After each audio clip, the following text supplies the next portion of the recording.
Keep going. Remember that name. Good Pizza with 3 Z's, baby. 3 Z's. What's up, fam? It's your boy JP, Good Pizza. Yo, we got an absolute legend in the building today. The homie Fieldz from the infamous Zkittlez Terphogz crew came through to bless us with his story. Man, we took it all the way back to the early days where he first started trapping, rapping, you name it, he does it. He's been mobbing through the scene for some years now. I don't even gotta tell you about the Skittles, man. You're gonna hear the whole story right here on this show, man. Check it out, man. Good Pizza, Terphogz, Z-Gang, let's go. Word, man. So, yo, Fieldz, thanks for taking the trip out here to chop it up with us today, my brother. Hell yeah, man. Hell yeah. Absolutely, bro. Absolutely, man. I've been looking forward to this talk for a little while, man.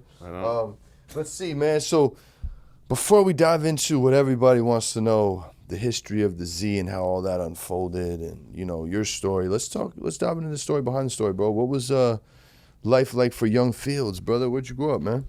I grew up in Mendocino County, Okay. mostly like in Ukiah and like the surrounding areas. Okay, you know? cool, man. Cool. What was that scene like growing up? You know, it's kind of like quiet, you know, hill community. Ukiah is like the biggest town in the county of Mendocino, Okay. you know, but you know, not too big of a school. There, you know, a couple different schools in the county in the area too that you could choose from, but like just kind of, you know, I didn't like, you know, come from like poverty or anything like that, Sure. but we also were, you know, my parents were really frugal and my mom was a teacher, so we didn't have like a, you know, didn't come from a lot of money, you know, doubt. but also like had a good life and was, you know, played sports when I was a kid and Nice. like, you know, did like acting and like, you know, like No theater shit. and shit like that. Yeah, like Okay. some like singing classes, shit like that. You know what Is I that mean? right? Stuff that No I shit. wanted to do. Like I was cool. able to like be able to like kind of get into it. High school was not super small, but not really big either. You know, Okay. like What was your vibe in high school? Like, what was you on? shit. I mean, I started smoking weed when I was in like 8th grade. You know what I mean? So like by 9th grade, I kind of caught my stride and like I wouldn't say I kind of like fucked with everyone. You know what I mean? Like Yeah. I could go hang out with like not for nothing.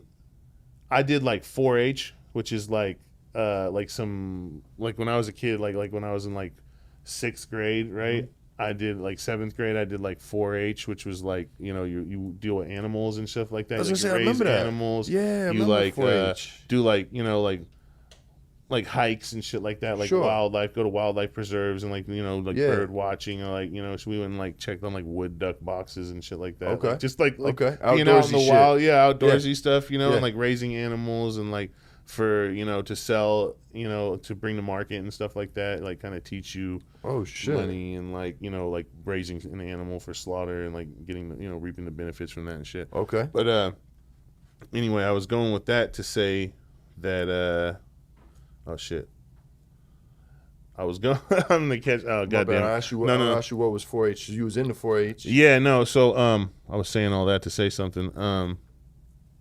Damn it, here's my first brain fire already. I haven't started smoking weed It's yet. all good, bro. Damn it. What was the first question? What was the So- question? so, Where were no, we started we- on this? we were just- it was like about talking about like Just run through high school, the high school. Yeah, okay, experience. What so- type of shit you was on? You know So what I'm like in eighth, that thank you. So in 8th grade, not for net. Like I used to skate when I was like younger. You know what I mean? Nice. But there was like this little period in like 8th grade where like I did, you know, I was kind of like doing a lot with the animals and stuff like that. So like you might have caught me in some like fucking boots and Wranglers and shit like that, Okay, like on a certain okay. day, right? But Yeah. saying all that to say that like I was good with a lot of different people. So like, you know, I you know, I've rode like a steer at a rodeo before and like No been cooling fucking with way, like dog. like the, you know, like that crowd to Oh, like, shit. you know, I was cool with like all the kids who played sports, all the like jocks or whatever, Sure, and sure. like the cheerleaders, and like I was cool with like stoners, obviously, No doubt, like no all doubt. the groups, you know, like I was cool with the Southern Mexicans, the Nortes, like, you know what I Okay, mean? okay, cool. Like Very it versatile. was just kind of like, yeah, I could go fuck with everybody. That's I cool. wasn't like, Yeah. I was like Switzerland, you know what I mean? Like, Yep. but I, you know, it was just good vibes. All like you know, we didn't really have any problems. You weren't had a lot of super, motion in high school, you know. Got you. You weren't like super clicked up with one little Nah, group. You was cool with I had everybody. like a core group of friends, you Yeah, know what of I mean, course, that we of just course. like knew like we liked each other and fuck with each other super Yeah. tough, and it wasn't gonna be like, yeah, obviously you'd have each other's backs if anything went down. Of But course. Hell yeah. it wasn't really too much.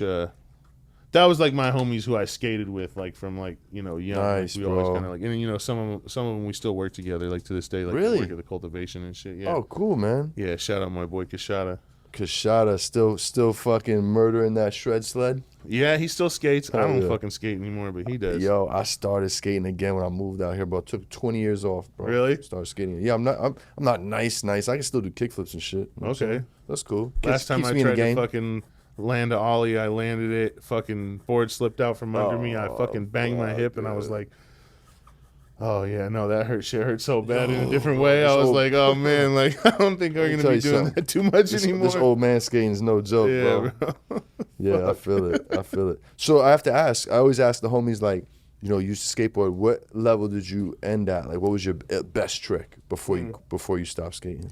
I'm not gonna lie, I wasn't like super dope. Oh, that's cool. That's cool. I could probably like ollie like a 4-stair. That's you know cool. what I mean? That's respectable, bro. I could do some kick flips and some heel flips. Okay. I was working on my 360 flip and not really landing it. Got you. But Got you. where I was cool with is I would carry around the fucking big old like VH8 or whatever those like that's not what they were called, but like the little 8-track recording video recorders, right? And I would Yeah. film all the homies, and then I had a bunch of friends that were Yeah. like really good. And so we would just spend all our time skating around, and they were low key like sponsored. Like you couldn't be sponsored because we were underage, you know what I mean? For But sure. like they were sponsored by like the Santa Rosa like skate shop, like Brotherhood Board Yep. Shop, and Yep. some of them were like insect skateboards on the low. Like had like my boys had some sponsorships, so Oh, like, that's we would just fire. roll around and like I'd film them and we'd like fucking Shoot, you the cameraman. That's a valuable position. yeah, it was fun. You know what I You know what mean? I'm saying? Nice. Speaking of tray flip, we just dropped this strain called tray flip. Oh really? Yeah, me and my partner Exotics 916 hunted that. It's a Runch Times Jealousy seed pack we got like 2 years ago. You could rip it open. It's sealed. You could rip it. It's very interesting for a Runch Jealousy cross because it's hella gassy. Like we kept the number 4 and the number 6. That's the number 6, and it's fucking hella gassy for a Runch Jealousy cross, man. So we're super excited for that. I got the homies at Blueprint cultivating that for me. Nice. So Fuck it's yeah. fucking burns hella good. You can keep that, man. Try Thank that you, out. bro. Yeah, Appreciate absolutely, it. bro. Hell yeah. Yes, sir. Sweet. Bro. So Nice. the skate career, right? Yeah. When did that end, and what was next? Probably stopped really skating like out of high school. Okay. Or maybe like at the end of Okay. high school. No you know what I doubt. mean? No doubt. And skated less like when we fucking had to start, working more. There was a point in my life, from like, I had a job when I was like 15 and a half, What was when your you could first get a job? I was a dishwasher at this place called Boneyard Barbecue in Hopland. Okay. And then they would low key like let me run the grill sometimes, like when it was slow or like when it Okay. was busy, like be a second hand. So that was cool. I kind of got me into I always liked to cook, you know what I mean? So that was Hell yeah. kind of cool for like being my first job. I was like, oh, I fucking hate washing dishes and being up here and back here and like pulling out these nasty mats and spraying them down and shit like that. You'd have this smell on you like at the end of the day coming home, and you like had, I'm like a teenager, so I'm not gonna go like buy extra work shirts, you know what I mean? Yeah. But, so I had like these 2 work shirts. I'm in the back, low-key probably why they didn't really like bring me up all the time to grill, because I was pretty good at that shit. But I'm probably like this grimy Stanky. little like grunion, you know what I mean, back there, like Yeah. oh yeah, let him cook your shit. They could see the grill, you know what I mean? Yeah. So it was like, oh, look at this Yeah. little fucking pudgy fucker out of here. Yeah, no doubt. But no doubt. I like to cook, so it was like a fun. Now, I'd get butthurt when I have to go back and fucking wash dishes and shit and finish Oh, up. bro. But it was cool that I wanted to work because again, like we didn't have a whole bunch of bread. Like my parents wouldn't like. If I wanted something that like wasn't needed, you know what I mean, Yeah. I was gonna have to go out and like make my own money to get it, Yep. right? So like Yep. when I was, before that, obviously I was like doing things to make money. Like everybody's like, oh, I was hustling at 10, doing this shit, and you're like, no, I wasn't like Didn't have a fucking lemonade stand. I was like picking blackberries and shit, you know what I mean? And like go sell them to my mom's friends at summer school because she would like, that's cool. She would be a teacher teaching summer school. I'd be like, pull up with the fucking blackberries, be like, who wants blackberries? Sell them like little 15 bucks. So that was like my little shit. But, you know, by the time it was like, I wanted a DJ set at the time. Like I was like, yo, I need a fucking DJ set. I need to like, you know, like save money to like, I'm going to have a car. You know what I mean? Like I want to save money for this shit. So I started working and fucking. That was my first job. Well, let me ask you this: when did you start? Well, let's before I ask you when you started spitting, when did you start smoking weed? Like, tell me about the first time smoking weed because we kind of glazed over that. Can you give us the first experience? Yeah, I mean. And did you get high, or was it the second time? I don't know if I really got high or not. It's been a while, and I smoked a lot of joints since then. I feel like I didn't get. I feel like I wanted to be high, probably. You know what I mean? Like I was looking for something. You know what I mean? But we were smoking shake too the first time. Like, you know, for sure. It wasn't like, you know, we were just like, someone had some crazy weed and it was just like an amazing thing the first time where I got you know. But, you know, within like the first 3 times I was smoking some bud, you know, and then we got really fucking high. Like I can remember like first time we smoked some like bud from my boy took it from his fucking dad who was like growing a little like 2 lighter in his fucking back, you know, like shed and shit. Yeah. And so, yeah, we smoked that and got super high. But the first time was some shake at my buddy's house. Spent the night, you know, like did a little sleepover, me and like 2 of the homies, and like, you know, like blew it out the window with the little fucking. What did we smoke out of? It was. Everybody says. I remember watching somebody smoke for the first time out of a can, like the first time I ever seen somebody smoke, right? But I wasn't ready. I was like, nah, I'm not doing that shit. Shady. And it was like in the woods and out of a fucking Coke can, you know what I mean? Yep. Actually, a Dr. Pepper can to be specific, but we smoked. I think. Oh, you know what we did? We made a little like water bottle, like bong.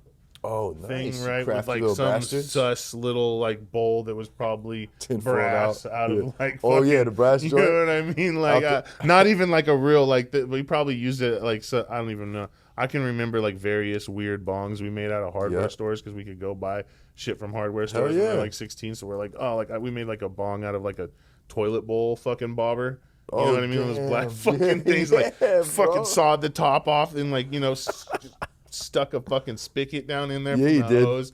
Yeah, like had a screen in there and shit. We bought like 2 little lengths of fucking like hose, like tubing, you know, like for like a fucking fish tank or something. Yep. And had him coming out the side. Ooh, a little double action. We thought we were gonna double action, but really it just served as a carb after we figured it out. Yeah, we didn't know. Like we figured that out on the fly, you know. It was like, oh shit, okay, like oh shit. Shout out Kashada, he was there for that one too. Damn, y'all go back like Cadillacs, man. Hell yeah. That's what's up, man. Fucking funny. All right, so that's the first time smoking weed. Were your parents cool with it, or is it kind of low though? Look, it wasn't like I was gonna get castrated, right? But I didn't know that. You know what I mean? Of course. It was. My mom was a teacher, and you know, like I said, and she, you know, pops wasn't there, and we just, you know, she didn't really smoke. She didn't smoke weed. Okay, gotcha. Like, so. I know she had smoked weed. You know, but she didn't, like, it wasn't like a thing. She wasn't active, you know, smoker. And she still does. It's not like, you know, a thing for her. Okay. But, you know, I remember the first time she found some weed in my pants, like in the laundry. And I remember that was like, I was probably like in 9th grade. And she was like, I'm so disappointed in you. Ooh. I'm just so disappointed in you. And I didn't get like any kind of like consequences or anything like that. It was just like that. It was like, I'm so fucking. I'm just really disappointed in you. Yeah, she gave you the mom guilt trip. Yeah, and that shit cuts deep, man. Yeah, that didn't feel good. Especially, it's almost like when they don't punish you, they just let you know how much of an asshole you just made them feel like. You know but it also didn't stop shit. No, so that's like we're smoking for sure. Like this is all right, cool. Like, obviously, I think, you know, if it was something really bad, she definitely wouldn't have taken that route. If she thought I was endangered, you know, I don't, you know, or like needed to intervene, you know, I think that she would have done what she needed to do, right? It wasn't. Sound like moms was holding it down, man. Yeah, 100%. That's cool. Yeah. That's cool. Respect to moms, man. So I'm curious because I heard you bring up music a couple times in our conversation. When did you start spitting, bro? When did that become a part of your life? and a passion of yours? Really? Well, it's funny because, like, I don't want to go off on a whole side thing. No, it's but good. it's funny because I'm hella glad. Like, I remember how I was really, like, little. And I'm like, I know that, like now that I have a son, right? Like, I'm like, oh, I want him to be, like, I want the innocence to stay there, like, as long as possible, right? So, like, when I put on rap, right, and, like, shit that because I still to this day, right, mostly what I listen to. I listen to all sorts of shit, but I want to say, like, 70% rap, right? Okay. You know what I mean? But, he's like, nah, like, I want to listen to, like, I've also put him up on, like, like 80s music, 90s music, 70s very music, cool. 60s music, like fucking, Raffy. He listens to kids shit, Kids Bomb. He wants to listen to all that besides rap. And when I was, like, he's 8, and I'm like, when I was, like, fucking 6, I wanted to listen to rap. No shit. I was, like, MC Hammer, fucking Vanilla Ice, Technotronic shit, and then it went to, like, that's when you had tapes. Like, you could go to, like, you could go to, like, any grocery store. Remember, you could go to grocery stores and they'd have fucking cassette tapes. I don't give a fuck if I'm fucking dating myself. So I'm a motherfucking OG. Fuck all y'all, all right? I was there too, dog. But you feel me? Like, I know Frank back there fucking remembers this shit. Yeah. Fucking, you used to be able to go into most grocery stores, right? Especially, like, if it was a Rite Aid or, like, something like that, right? A fucking Payless, shit like that. Yeah. And there'd be a cassette tape section. And they would have fucking rap in there, right? And sometimes, like, my parents, that was one thing. She's like, you can't listen to cuss words.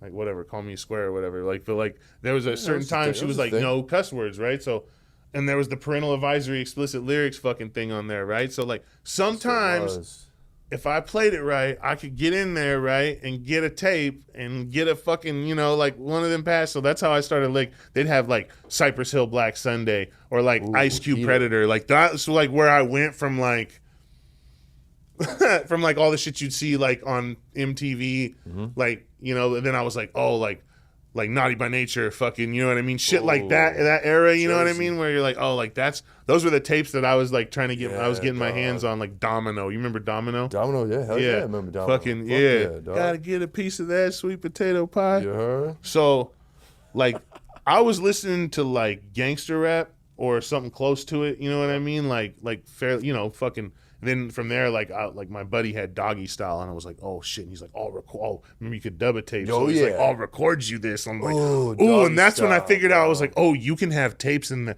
no one really knows what's on them. Yep. I was like, oh, like, this is my, like, undercover, like, oh, like, so I can get all these tapes, like, all right now. So I had my homies, like, who had the shit, and I'm like, all right, yo, record that for me, bro. I just buy, like, you know what I mean, like a set of tapes and be like, here, bro, here's one for you. Send me the, here's my tape. Yeah. You keep that, bro, and give me back, like, put Doggy Style on there, bro. Like, please. Yeah. Bam. Or whatever it was. Smuggle Doggy Style in the crib. Yeah, so, like, I listened to rap, like, hella young. That's young, bro. Yeah, so, and then I just, like, became, in my head, which I'm glad, like, my son's a little more innocent, because, again, I didn't grow up, like, in the environment, of all that shit, but I for some reason was, like, attracted to that shit. Yeah, and, like, I probably, like, in a certain part of my life wouldn't even be comfortable, like, admitting that type of shit, because I feel like it would make me, like, people perceive me in a certain way, but, like, obviously now it's just the truth. It doesn't fucking matter. You were a kid, you can make mistakes, right? So I was like, I thought, for a certain, like, I was like, oh, like, I want to be kind of like gangster shit. Like, I'd be like wanting to wear Ben Davis, like, fucking shirts and shit like that. And, low key, like, my homies, like, from, like, up there, some of them would be like, that's how, they were kind of like, young, like they're kind of from that, like, for whatever that's worth, from, like, our, and where we're at in our small community, you know what I mean? I'm like, oh, like, so, like, by the time I was, like, 15, 16 years old, like, I used to rap all these, like, I'd memorize everything. So you could put a whole fucking Dr. Dre, the Chronic album on, I'm going to rap every single fucking line off that shit. Yep. From beginning to end, right? Yeah.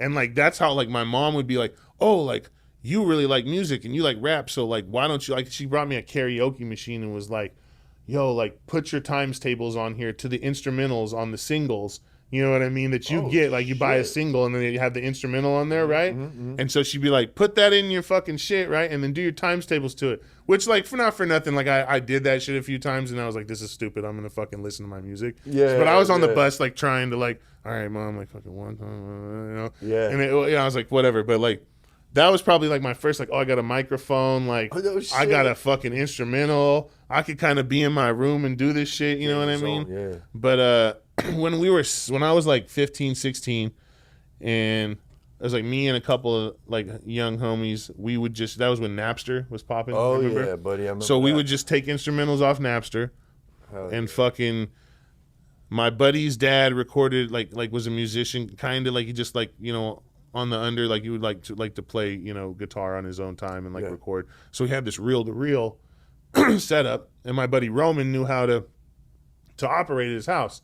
And low-key, his parents were kind of cool with us smoking weed. Nice. And like low-key, they had 3 kids and they kind of did what the fuck they wanted to. And they were more of the like kids that would be like, yo, like we're just gonna do this shit, whatever, like mom, like, you know what I mean, like chill out, like my mom wouldn't be like, she'd be like, what the fuck do you mean chill out, you know? But they were cool. They were like more Eastern European, like their parents, you know what I mean? Gotcha. So we would go over there and like kind of like be respectful, but we were smoking weed outside, you know what I mean? And we go back in and we record, and it was like me and 3 of my homies. It was like, and this kind of like led into like a bigger thing where we linked up with other artists in Ukiah in the round areas, and we kind of made this fucking thing where eventually like we had this big network of fucking rappers from like Lake County, Santa Rosa, Humboldt, and Mendo, and we all threw. So I started throwing shows, and then we just like all fuck with each other, and we'd all throw shows, and then we'd like the hyphy movement came about, and we would like I'm kind of getting off, but like anyway, like we started rapping like fucking like passing the mic around.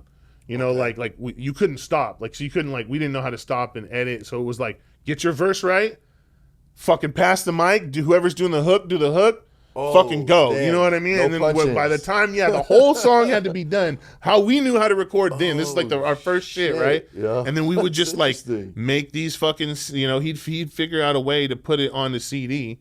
And then we would just fucking show like the homies and like, you know, like give CDs out. Yeah. And then that created like, then I linked up with like there was some other guys in town like that were older that were rapping, and they had like this BR8, like this Roland BR8 recorder, and my boy Fro, and like we ended up like linking up, and I'd go over to his apartment and like I'd bring my boys, and he already had a bunch of homies that would rap. So then we started putting these compilations together, right?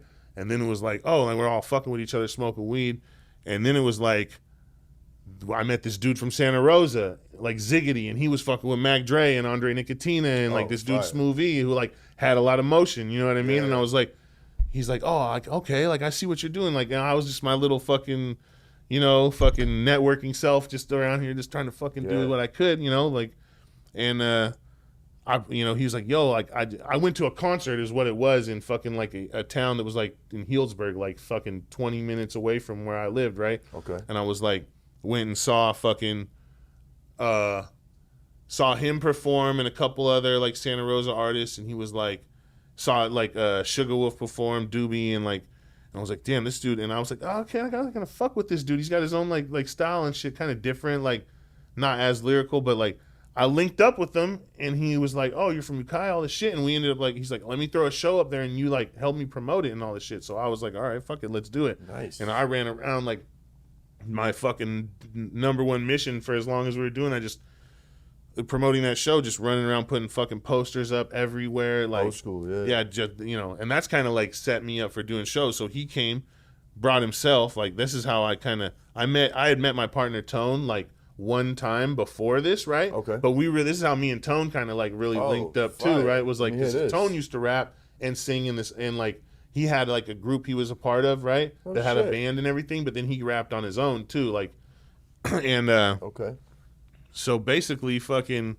I threw this concert, and Mac Dre didn't show up. I didn't throw a Zkittlez through it. I fucking did a lot of promotion. I collected a bunch of ticket money, all this shit, just a young little homie, right? Yeah, yeah. And he kind of took advantage of the whole situation, and, you know, fucking Mac Dre didn't show up. Fucking no one showed up. Ooh. Matt, if you Google, like, Mac Dre apologizes to Ukiah, there's this old video of him, like, it's kind of funny, too. No he's like, shit. He's like, my mother's sister's auntie got hit on a fatal bicycle accident. Like, it's just funny shit, you know what I mean? No doubt. And he apologizes, but he never, you know, R.I.P. fucking never came back or whatever, no like or any of that shit. But and you know, I'm sure Zkittlez just fucked it all off. You know, it was the artist that was fucking with it. But anyway, that created this scenario where we're gonna throw shows, and I linked up with I started throwing shows. We threw this other show, me and my boy MR in Ukiah with had Choppa from the band and fucking like Mr. Fab.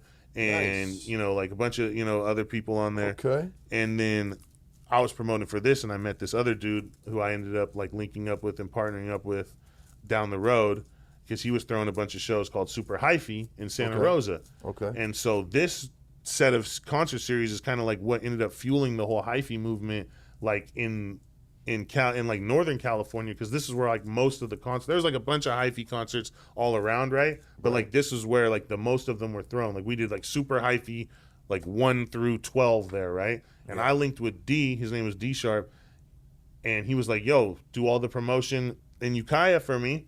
I'll put your fucking group on, you know, and I won't make you guys pay. Like, because they were charging for acts all the time, you know? Like, that was the thing. Like, all the opening acts, you had to have a shit ton of opening acts. Yeah. And they'd all pay to play, you know? Ah, got you.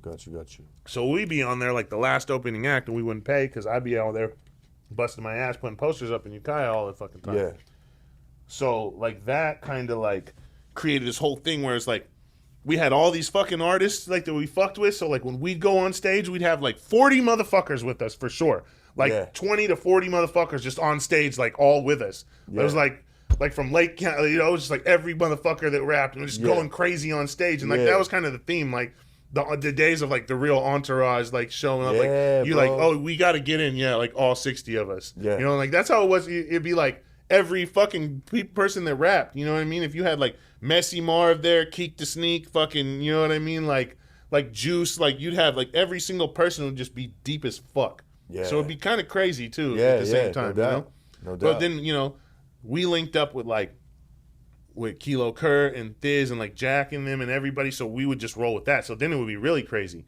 Because if we really got together and did shows, there'd be like 100 deep between them and us. You know what I mean? Wow. And then it was really, so like that's how I kind of got in the mix super tough, is I was always just a fan of music, you know what I mean? And like I got into Bay Area music super tough, so I knew everybody, like who they were, their music and all that shit. It was super easy for me to like recognize people and be like have something to talk to them, big them up, like, you know, say how we were talking about how you don't fuck the shit that I'm going to talk about. The question, like that wasn't me, you know what I mean? I'll be like, yo, bro, I love your verse on this, blah blah blah. I say something, and then before you know it, it'd be like, oh, where are you from, bro? I'm from, you know, I rap. I'm from Greener Fields. I'm from Mendocino County, fucking Mendocino. Oh, the bud, and then, you know, really select motherfuckers. You know, we would really get like.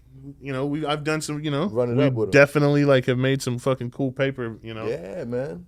You know, and like we're big back in like when Purple was fucking big in the Bay, you know what I mean? And like we fucking were down there a lot, like in that mix, you know. Yeah, I can just based off what you just told me, I could definitely see how you got so tapped in, not only in the music side but the cannabis side too, and you know, getting some good plays flowing up there, you know what I'm saying? Getting that Bay money coming up. And, I mean, besides family now, bro, like weed and music was my life, is my life. You know what I mean? That's like my two. Hell yeah. And food, like, I guess, but, you know, like, I'm a heavy motherfucker, so you got to be, like, tell yourself, I know, fuck food for a while, you know what I mean, sometimes, but, like, bro, you know, my family is the most beautiful thing to me, but, like, that's cool, weed and music is very important to me, and always has been since I decided that, you know what I mean? It's never changed, you know? Yeah, that's fire, bro. Wow, that's certainly, okay, that's the music history, I like that. So, let's bring it back to, when did the growing come into play? When did you start growing, hustling, fill in the blank? Well, I grew a couple plants a few times when I was like 16 years old, you know what I mean? And like cropped them off without mom's knowing and like put them in a little shed to dry them and shit like that, right?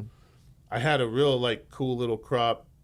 Like we had like 4 acres, you know what I mean? Like when we moved a few times as a kid, but like by the time we got into like Hopland, we had like 4 acres, and I had this little spot where I could like have like a couple buckets of fucking, you know what I mean? So, cause I didn't come from like that's something, my parents didn't grow weed. So I didn't come from like how people talk about like silver spoon shit, you know what I mean? Yeah. And like I think I've said this before, but like just to reiterate, like it's kind of the same to a certain extent, like, but it's not the same, because I don't want to take away from people who bust their fucking ass and like their parents had to grow and they worked with their parents and like they helped the family out. But there's also like a degree of like people who were balling, you know what I mean, and had a bunch of fucking spots, and like their kids just like they just handed them spots. They're like, yo, you still got to work this shit and do it. But it was like yo, here you go. Like, here's your legacy type Got shit. it. Which is dope, right? Which is but dope, that yeah. wasn't me. You know what I No mean? doubt. And my parents didn't grow, so I came upon all this shit my own. Okay.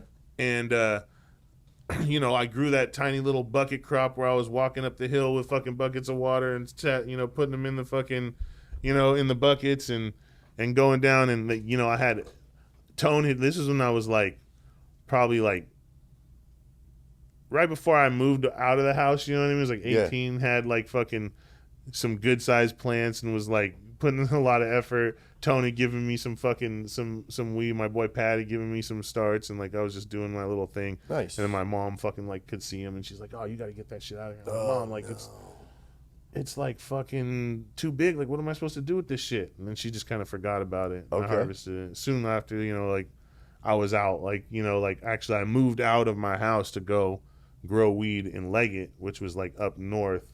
Okay. You know, a bit further.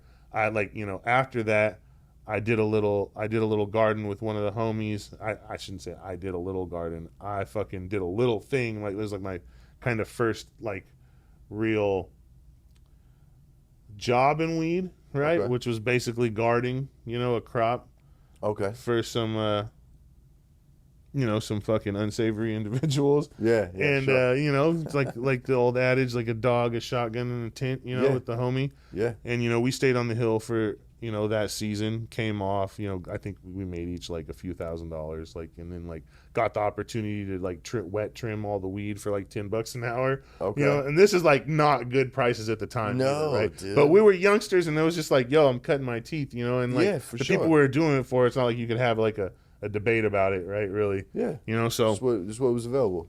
so we, you know, it did that, and then I ended up moving up to Leggett to like really like have an opportunity with that my boy Fro put me on to with another dude, and you know, that's when I kind of really like got to like actually grow indoor and outdoor at like scale and like make mistakes and like, you know what I mean, and you know, like fucking learn, you know, Really and learn. really like Yeah.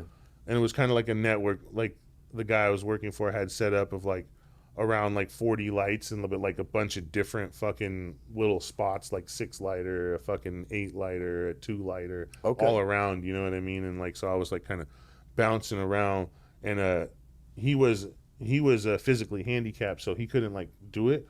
And he was pretty fucking smart. He was a pretty. It's pretty cool to see like how intelligent, you know, this man was, and like how he could run his empire and like tell me what to do and not be able to like show me. But he knew that, so he was so fucking good at like telling me how to do things and Yeah. over explaining, Yeah. right? So like I could go in there with confidence and kind of know like, Sure. okay, I'm gonna do this right. Or he'd be like sitting at the door of the grow, like telling me what to do, like, and I'm like Yeah. his hands, you know what I mean? So I learned a lot of like that, and like him, and like, you know, and then working with Tone, just, you know, just kind of fucking, those two guys like created a monster to That's the point dope, where I was bro. just like at one point growing like 6-7 different properties, and like Wow. fucking had a, like a, you know, before kind of like it was what it is now. you No know. doubt. Way No before, doubt. obviously, but Yes. Okay. So circa what years was this? So we get the timeline down. let's see. Now, what strains were So you I growing? moved. That'll probably I help moved you. up to Leggett when I was like 21. Okay. So we're talking. We're talking like early 2Gs, right? Yeah. So let's see. It's like 05. 05. Okay. Yeah, 2005, and then like You guys growing sours? we grew everything. Yeah. You know what what I mean? strains come to mind back in those days you guys were growing? When I first moved up to Leggett, and right before, like this is it's funny because like the catalyst for me and Tone's friendship, besides just being homies, like, and like just vibing on so many things, we both loved this one strain so fucking much What? that it was like, and it was like a small group of people who really knew about Hindu Kush. Okay. Like, and people are like, oh, pre-98 Bubba and all this shit. Like, whatever, bro. I'm from Mendocino fucking county. I'm 39 years old. And like, Yeah. like I'm a young OG, right? To like Yeah. my OGs, but like Sure. I know about this strain, right? Like, Yeah. and I was young, brought into like what the amazingness of this. And Yes. the guy I was talking about who I went and worked for, he was a part of that group too. Okay. And like this wasn't a strain that like this was a strain like kind of like Z at the time, right? Where like it was so fucking terpy. It's so different than everything else. When you lit it up, you could smell it like in the room. So like if you know you're smoking somewhere, you're like someone's smoking Hindu Kush, and it was that rare that you knew they're like, oh, who's got that? Yeah. Right. And like it didn't yield that great. It was susceptible to powder mold. Fucking so like all these things like where Z like has these issues that people just throw it away for, right? Yeah. Like it's like the same type of fucking thing, right? So but it's so fucking special to like us who is special to it just because of terps, you know, just for how it fucking tasted, right? And like we all were like it was like a little fucking like group we all knew about it. So like when I moved up to Leggett, my infatuation was that weed. You know what I mean? Like I would do anything I could to smoke that weed like every day of my life. And that theme music is the fucking theme music to like a lot of things with weed in my life, right? Whereas like when cookies came about, I was like, I'd spend days of my life being like, yo, like I don't give a fuck. But I'm living in Mendocino County, mind you, right? Like I don't live in fucking San Francisco. I don't live in Sacramento, right? Like, and I know, right, about this shit, and I know people who are connected to it, right? So sometimes I can just go link with those people, no doubt, like Cosmo or like Ray Bama back in the day. Do you go back with these guys? Yeah, fuck yeah. Are you Cosmo kidding me? with the music, bro? Yeah, with before music. You knew Burner? Did you know Burner before that time? Like I met Cos and Burner around the same time, but separately. Gotcha. Right, like, and Cos and Burner weren't like as rocking like back like then. they were homies, but like it wasn't like how you see them now. Like no doubt, you know, like they're like Cos Batman and Robin brothers, now with it, right? yeah, for sure. And it's a beautiful thing. Yeah, but back then, right, it was not as it wasn't like they were like that, right? Like I'm sure I don't know what kind of relationship they did have, but in the public eye, it wasn't like how it was like. No that, doubt, right? no doubt. But like so, Cos is like my favorite fucking producer of all times. Hell yeah, you know what I mean? Like fucking period, hands down. Like. And the sound, because like when I started like what I was attracted to like for music, like I like rapping, even if I have to sway myself from it sometimes, because like if you give me the choice and you start putting sample beats in front of me, right? Like I'll probably pick a whole album full of sample beats. Like I have like fucking high fucking sped up fucking chicks singing in the background, fucking rapping in between it. That's my shit. You know what I mean? I know what you're talking about. Some of the shit that Cos did back in the day with like San Quinn and shit, like that's like goosebump shit for me. You know what I mean? Like, no doubt. Like, you know, Cos is my favorite producer of all times, period. And like when I got to meet him, and he's such a humble fucking cool dude. Oh, he's cool as fuck. Bro, I got my first fucking cookies cuts from fucking Cos ever. Oh, shit. Ever in life, bro. Oh, that's real. Yeah. That's a real. No, straight up. They were this fucking big ass Cos. We were this fucking big. I came to his house in Sacramento, right? This fucking big, fully rooted. Tiniest first time I ever seen clones that small in my life, right? I didn't even know it was a thing. Yeah. No, I'm lying. One time before, when we first ever got OG Kush, it was like we got 300 fucking cuts, which back then was a lot because you're paying like $20 a cut, like for sure back then for cuts, you know. So we got 300 fucking cuts of OG Kush, and they were like that big, and they had little tiny roots coming out, and I think we got about 100 out of all 300 of those. Yeah, I took a big L because. Yeah, you did. Oh man! You know, actually, you know what? That L, like honestly, could have been like. Now that I can be real with myself, that L was probably my fault because we took those strains, right? And I had like this fucking 12 lighter that was like soil beds in a 12 lighter. Okay. And I literally took those fucking little motherfuckers and I planted them right in the bed. Like a retard. Oh, hey, man. No one told me any fucking different when I tell you we learn on the fucking fly. I'm just admitting, you know, I fucked off most of that room. Pre-veg those puppies. 100%, bro. But there I was, knowing what the fuck I was doing. Didn't have the guidance of my homie at that point in time. Like for whatever reason we were doing, I was like, fuck it, we're planting these.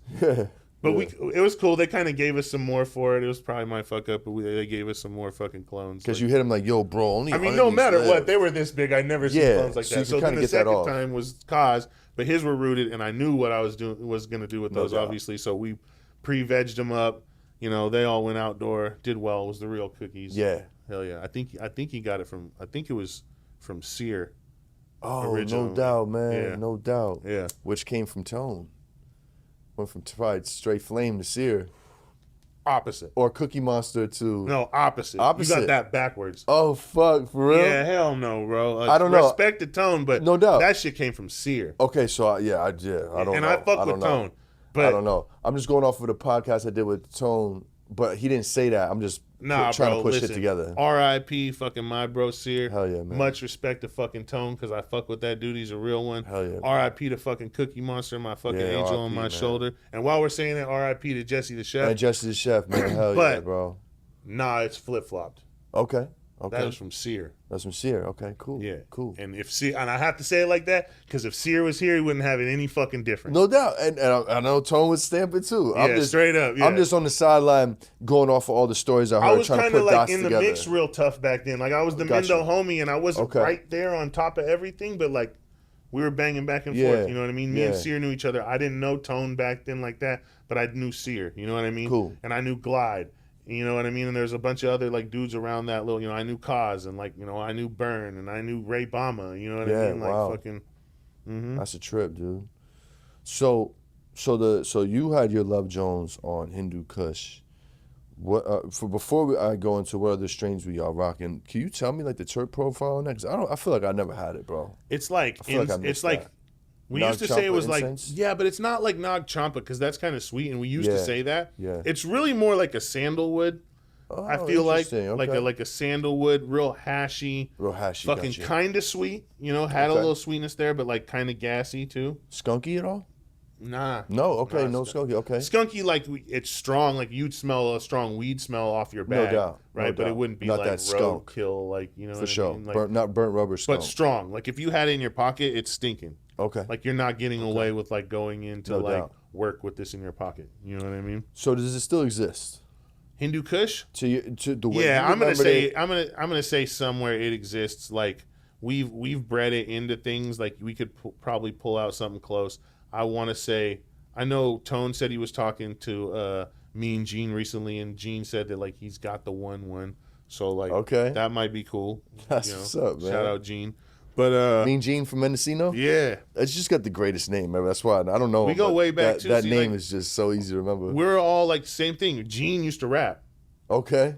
Oh, I'm not trying to give everybody's shit up, right? Like, Nah, so they that's can come in here and do fire, their man. shit, but like, I'll give him something to go off. So when he comes Yeah. in here and does his thing, you know what Yeah. I mean? It's like, he used to rap. He used to be part of a group called fucking the High Grade All Stars, THC, right? Oh, God, fire. And, you know, like, there was, they had that group kind of like, there was a couple people that came in later, but like two of them that passed away were like all of our homies, like Moise, Gotcha. you know what I mean, and Jamal. So like that was like we all like hustle weed together. Like we all had our different grows, but we would all party. But it was this little like friendly kind of like competition too, because like they had their group, and like me and Tone and Fro had our group Mendo Green Team too. Yeah. So we would like rap and they would rap, but it'd be like this little tiny like low key Shooting subs at each type of other? shit, you know? Not really, you know what I mean? We But yielded not- more than y'all type kinda, shit? Yeah, you know, like no, but we're all like friends, you know That's what I mean? cool. So That's like. cool. And yeah, Gene used to have, you know, this unique little style and shit. It was, you know, That's tight, we all bro. fucked with each other for Yeah. a long time. Because we'd all do these little shows at like the little bars and shit all over Mendocino County and the different towns. And all I have remember, fun. you know, I remember hearing you, you know, maybe some past interviews and stuff, like how you met some of these, because I was always curious, like, how the fuck does he know all these rappers, bro? And like, you know, it was kind of from that scene, like, you know what I'm saying? Like, Right. somebody would come up, you'd lock in, and then you'd go on another show, and like, you've worked your way up to like being on some cool tickets, man. Like, as of recently, you know what I mean? I know you fuck with, you know, Shice Bubs and like them dudes, and you know what I'm saying? Like, you on the scene, bro. You know, Styles P and fucking, Yeah. you know what I mean? A lot of, Weed rap, a lot of you know, and weed-centric rappers. weed is just like fucking, It's common denominator. bro, it Yeah. helped me get through a lot of doors with music, you know what I mean? Whether it was like, even before I had Z, you know, it was like, just being from Mendo, like you kind of like used to think of it as a like, oh, like it's a handicap, but really it was like, Not really. it was a fucking, I see the plug, it was yeah. a big tool, you know? Oh, yeah. And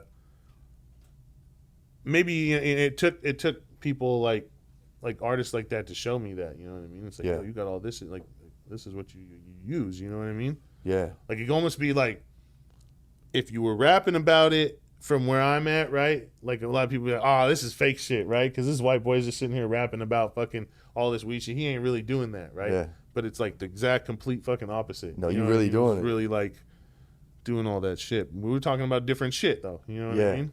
Yeah. So.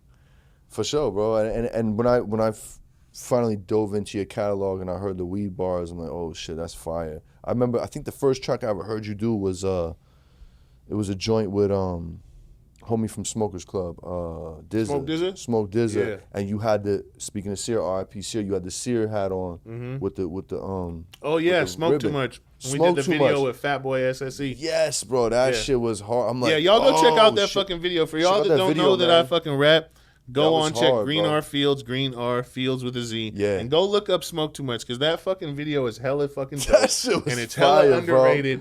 Like, It is. fucking, we got It Fat is. Boy SSE walk. There's some dope ass skits. It's Yeah. funny as fuck. Like, It's we a got good one, bro. Fat Boy SSE in the middle of like fucking, a 20,000 square foot greenhouse. Yes, like, sir. fucking- Yes, Yeah, sir. bro, Yeah, like- spitting in the greenhouse. Yeah, it was fire, bro.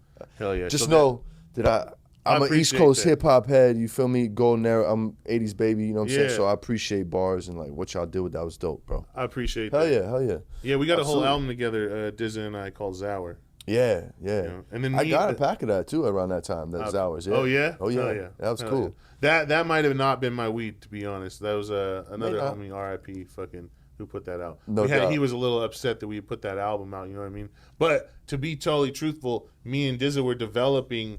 It kind of just got thrown out in the wash because of like the negative vibes around like that type of shit. Like him, the Gotcha. dude being so upset about like Gotcha. that. But like at the same time, just to speak on it a little bit, fucking, we were coming out with a strain called Zour, and I was actually breeding the strain. I Yeah. wasn't just fucking white labeling some other fucking Sure. lemon cherry gelato, like it was a bunch of shit.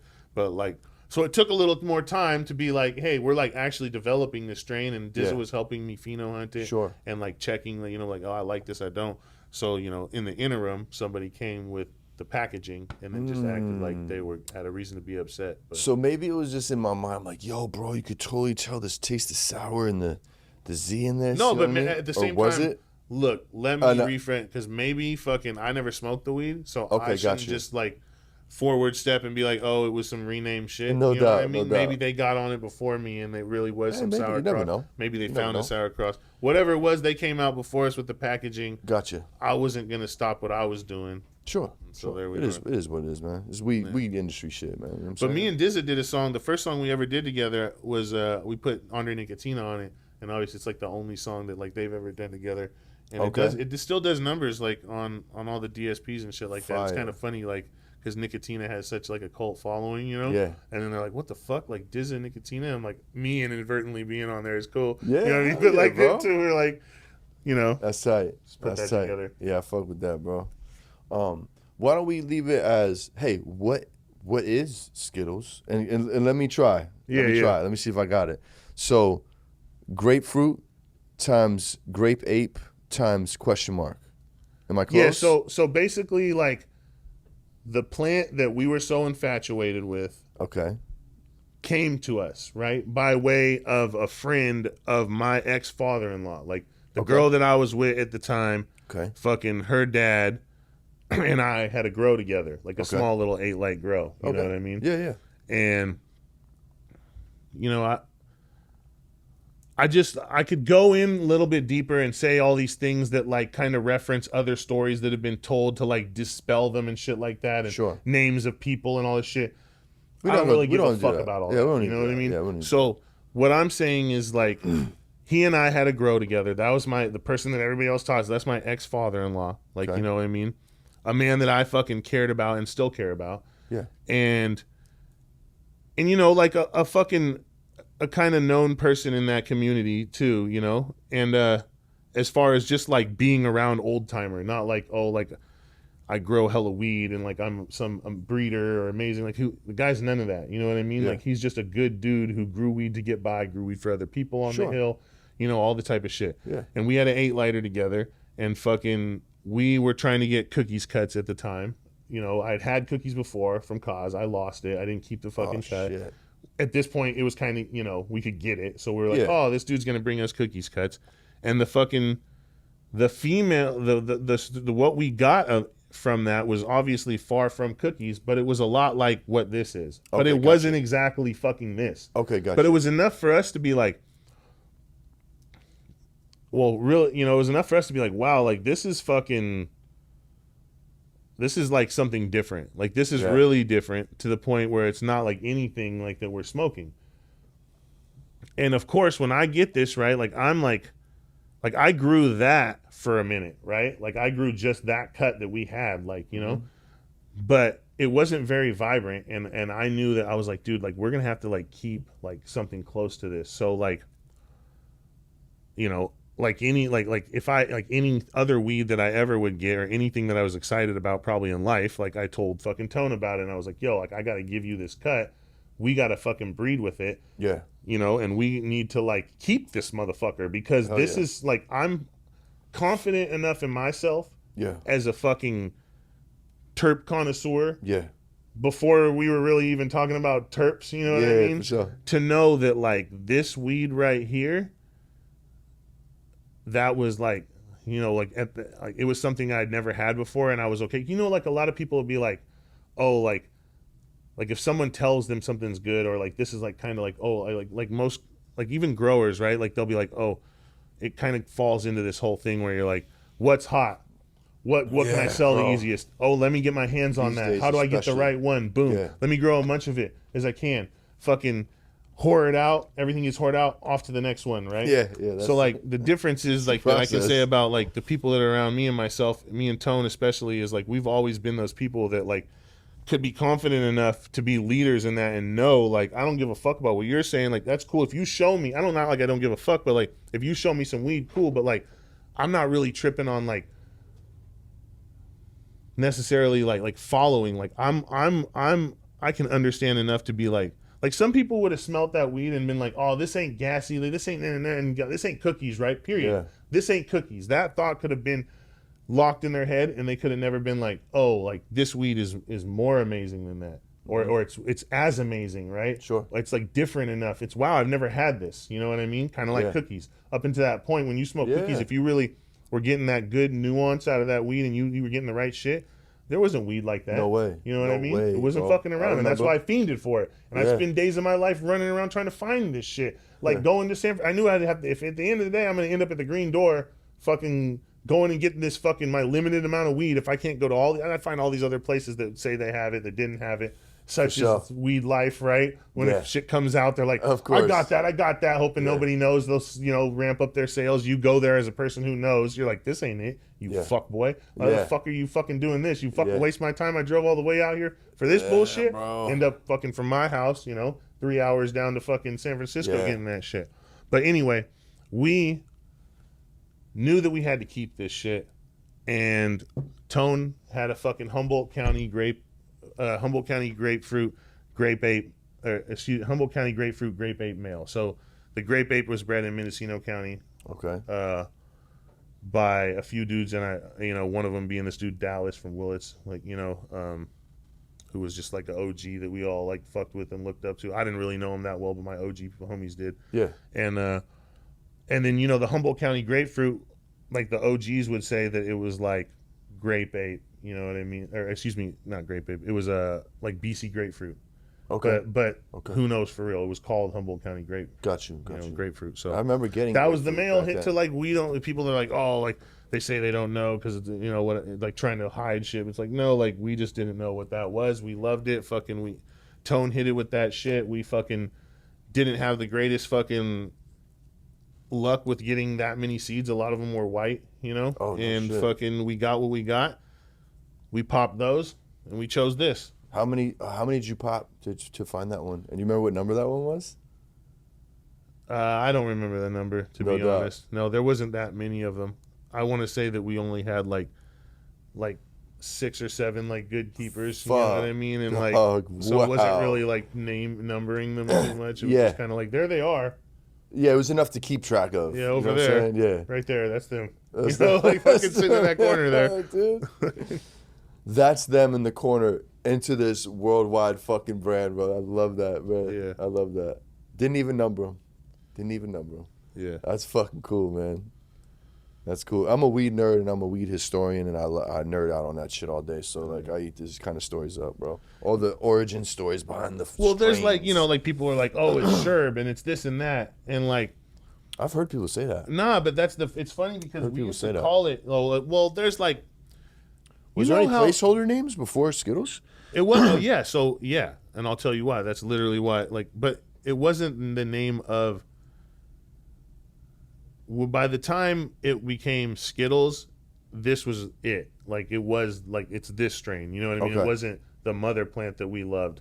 But the reason why you hear that story is because, and like, okay, let's just keep it real. Like, but I'll say, could there be sherb in this? Yes, because I don't know for sure. Okay. Do I think there is? No, just because of, and I'll say this because of the timing and when sherb came out and people started hearing about it, and when I got the mother of this, right, of Skittles, like, I don't really see how it could actually like be a thing. Now, like, if somehow, yeah, I don't know. I'd have to think that thought through. I don't really see how. I don't see how it could be a thing. But I had the mother of Skittles before Sherb was actually like promoted. Gotcha. Right? Before Sunset Sherbert or any kind of sherbet name was ever promoted. Okay. Like, I was growing this weed. You know, my ex-father-in-law and I, Bob, were growing this fucking weed in our 8-lighter and selling it to our homie in LA, who like didn't have anything to do with the scene or any of that type of shit. It was my Mexican homie from Compton. You know what I mean? Yeah. We were calling it sherbet.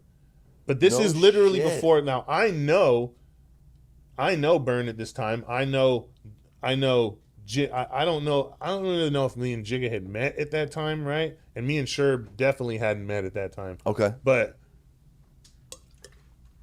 like, Cookies was a thing, and I knew who Jai was if I hadn't like met him like by then. I think we had met. I know that because I think we met before Emerald Cup. Yeah, we definitely had met, because there's a point at right where like this post comes up and it's like Sherb, and I can't remember who the fuck put it up, but it was like, I remember my first time like seeing like a post about sherbet, and I was like, fuck, you know, we're already calling this weed fucking sherbet. Like, it smells like sherbet to me, like a real sherbet. Like it smells. Let me think of orange sherbet. Yeah, but like, think of it more being like more ice creamy, because the mother was like not, almost a little less terpy. God damn, it's hard, bro. You know? It's a little less terpy. My brain just goes Skittles, redback Skittles. But I see what you're saying. So there's a slight citrus in there, you know what I'm saying? From the grapefruit. That's what we were calling it. And as soon as we see this, I'm like, dude, and there's no fucking way that like we're gonna like try to do. I like, for one, I look up to these guys. Yeah. Two, they're a powerhouse. I'm not trying to like be even like at all like not aligned with them or like on the other side of the field. You know what I mean? Like, smart move. That wasn't like fuck even being a smart move. It's just not even what I was in your character. I like these dudes. I look up to them. I'm not gonna like fucking. I don't know. Still a smart move. Still a smart move. It wasn't your agenda, but no doubt. I feel you. So, ends up at an Emerald Cup, I had some fresh outdoor Z, and Jai was there, not Sherb, and he had some sherbet, and like there's a picture like back in the day on my like fucking Instagram of it, like, or in my hand with this like nug in it, and it doesn't even look like anything like sherbet. It's like there's no purple in it, right? Like, it's fucking like some of the first like sherbet that was out, and he like gave me a nug of it. I gave him some Z. You know, we talked about it and shit. He thought that like maybe like there was some like cherry pie up in it or something like that. Yeah. I was like, you know, I don't know, maybe fucking sure. But you know, and then I told them then, I was like, yo, like, we're gonna rename it. Like, I'm not gonna sit here and try to like, you know, fight with you on a strain name. You guys got the motion right now. Yeah, like, we're not doing that. And then, you know, it was Tone that came up. He was like, yeah, man, we should just fucking call it Skittles. Like, fucking, you know, like all our people love that shit. And I was like, yeah, it was Z's. You know, because like you know, like I was already like Z was like my shit. Like my first name starts. Yeah, well, yeah, Green R Fieldz with a Z, but that's like, you know, like if you do like Green R Fieldz like ZRG, that's like my initials, you know, backwards. Okay. So like it's just like, you know, like my first name starts with a Z. You know? Okay, for sure. So it's like, for sure. Oh, I wonder what that is. You know, Yeah, what I mean? But like fucking, hey. you know, like no doubt. you know, Z's were just like always my thing. So I was like, well, yeah, you know, in some like primitive fucking thought process of maybe like, you know, one, not being exactly the same, and two, maybe dodging a lawsuit, which obviously that didn't happen. You know. So let me check the timeline, right? So this particular Emerald Cup you talking about was, if I'm gonna guess, 2016, because I moved here in 2017. No, it was I went before to that. Really? It was way before that, bro. You're talking about Z, like. Z, when was this? We were talking about 10 out, years, bro? and I'm like, damn, like we were really like, it's really like 11, you know, like 13, 14 is when Z came out. Yeah. Wow. Because I got here in 2017, went to Emerald Cup, and you had a big ass Skittles booth, bro. On the left side, you go into the tent. It was on the left side. Because that's what you got to think. By the time that like we actually had our own booths and we're popping, like we've been doing our thing. We're awards and awards deep. We're still like. You know, third gen and us are still like a group. You know what I mean? Like third gen Terphogz. There's a bunch of us doing our thing together. Like we even like when we first came into it, right? Like Tone and I, like we were coming into like other people's booths that were like grouped together. Like you know, you'd have like doing like a collab booth. Like, we did. Yeah, it was like us, the Laundrymen, like Full Flavor Extracts, third gen, fucking High Caliber. Like you know what I mean? This is like the first booths that we ever did. You know what I mean? Like at least us. These guys were like kind of doing it like already, like packing their little bit. Like for me and Tone, we were kind of like, I want to say like until we really realized like the marketing side of things, I don't think even a lot of like the guys that were doing it really realized how to do it right or what. I think it was out of necessity, and they were kind of like, I'm going to start this brand and I got a little thing going, so I'm going to sell my wares for as expensive as I can. You know what I mean? Like fucking at this like public thing, you know, like at a high times event or something, so we can get the most out of it, right? Sure. For us, we were like, yo, I'm like growing fucking 6 properties, fucking, you know what I mean? I've already got like hundreds of thousands into this, like fucking, you know, I've got a bunch of trimmers over here right now. Like fucking Tones is, you know, doing the same shit. Like, like we're already like, you're in the thick of it. Yeah, we're like really like Mendo fucking guys. You know what I mean? Yeah. And so to like, not to say, but like, the reason like why it looked good for us is because we kind of saw where everything was going with branding, and we knew that we had something special that needed to be branded, and we already wrapped. So it was kind of like we had this kind of special sauce that if we applied it, you know, we were kind of gaining that. We're like, okay, I think we can do something here. Like, and so I want to say that like a lot of the guys that were there all like doing that already, like they didn't really have like that same thing. Like we kind of looked at it, it was like it was corny up until that point. Like why the fuck I'm gonna come here, put my face out here and show this? Like I already rap about all this shit, but these motherfuckers don't think that I fucking really do this shit because I'm rapping about it. You know what I mean? So like I'm gonna come here and actually put the shit on the table and sell it. But then when I seen how it was going and how special, like, you know, I knew how special what we had was, it was pretty much the only way to go. And there wasn't so many people doing it right at that point.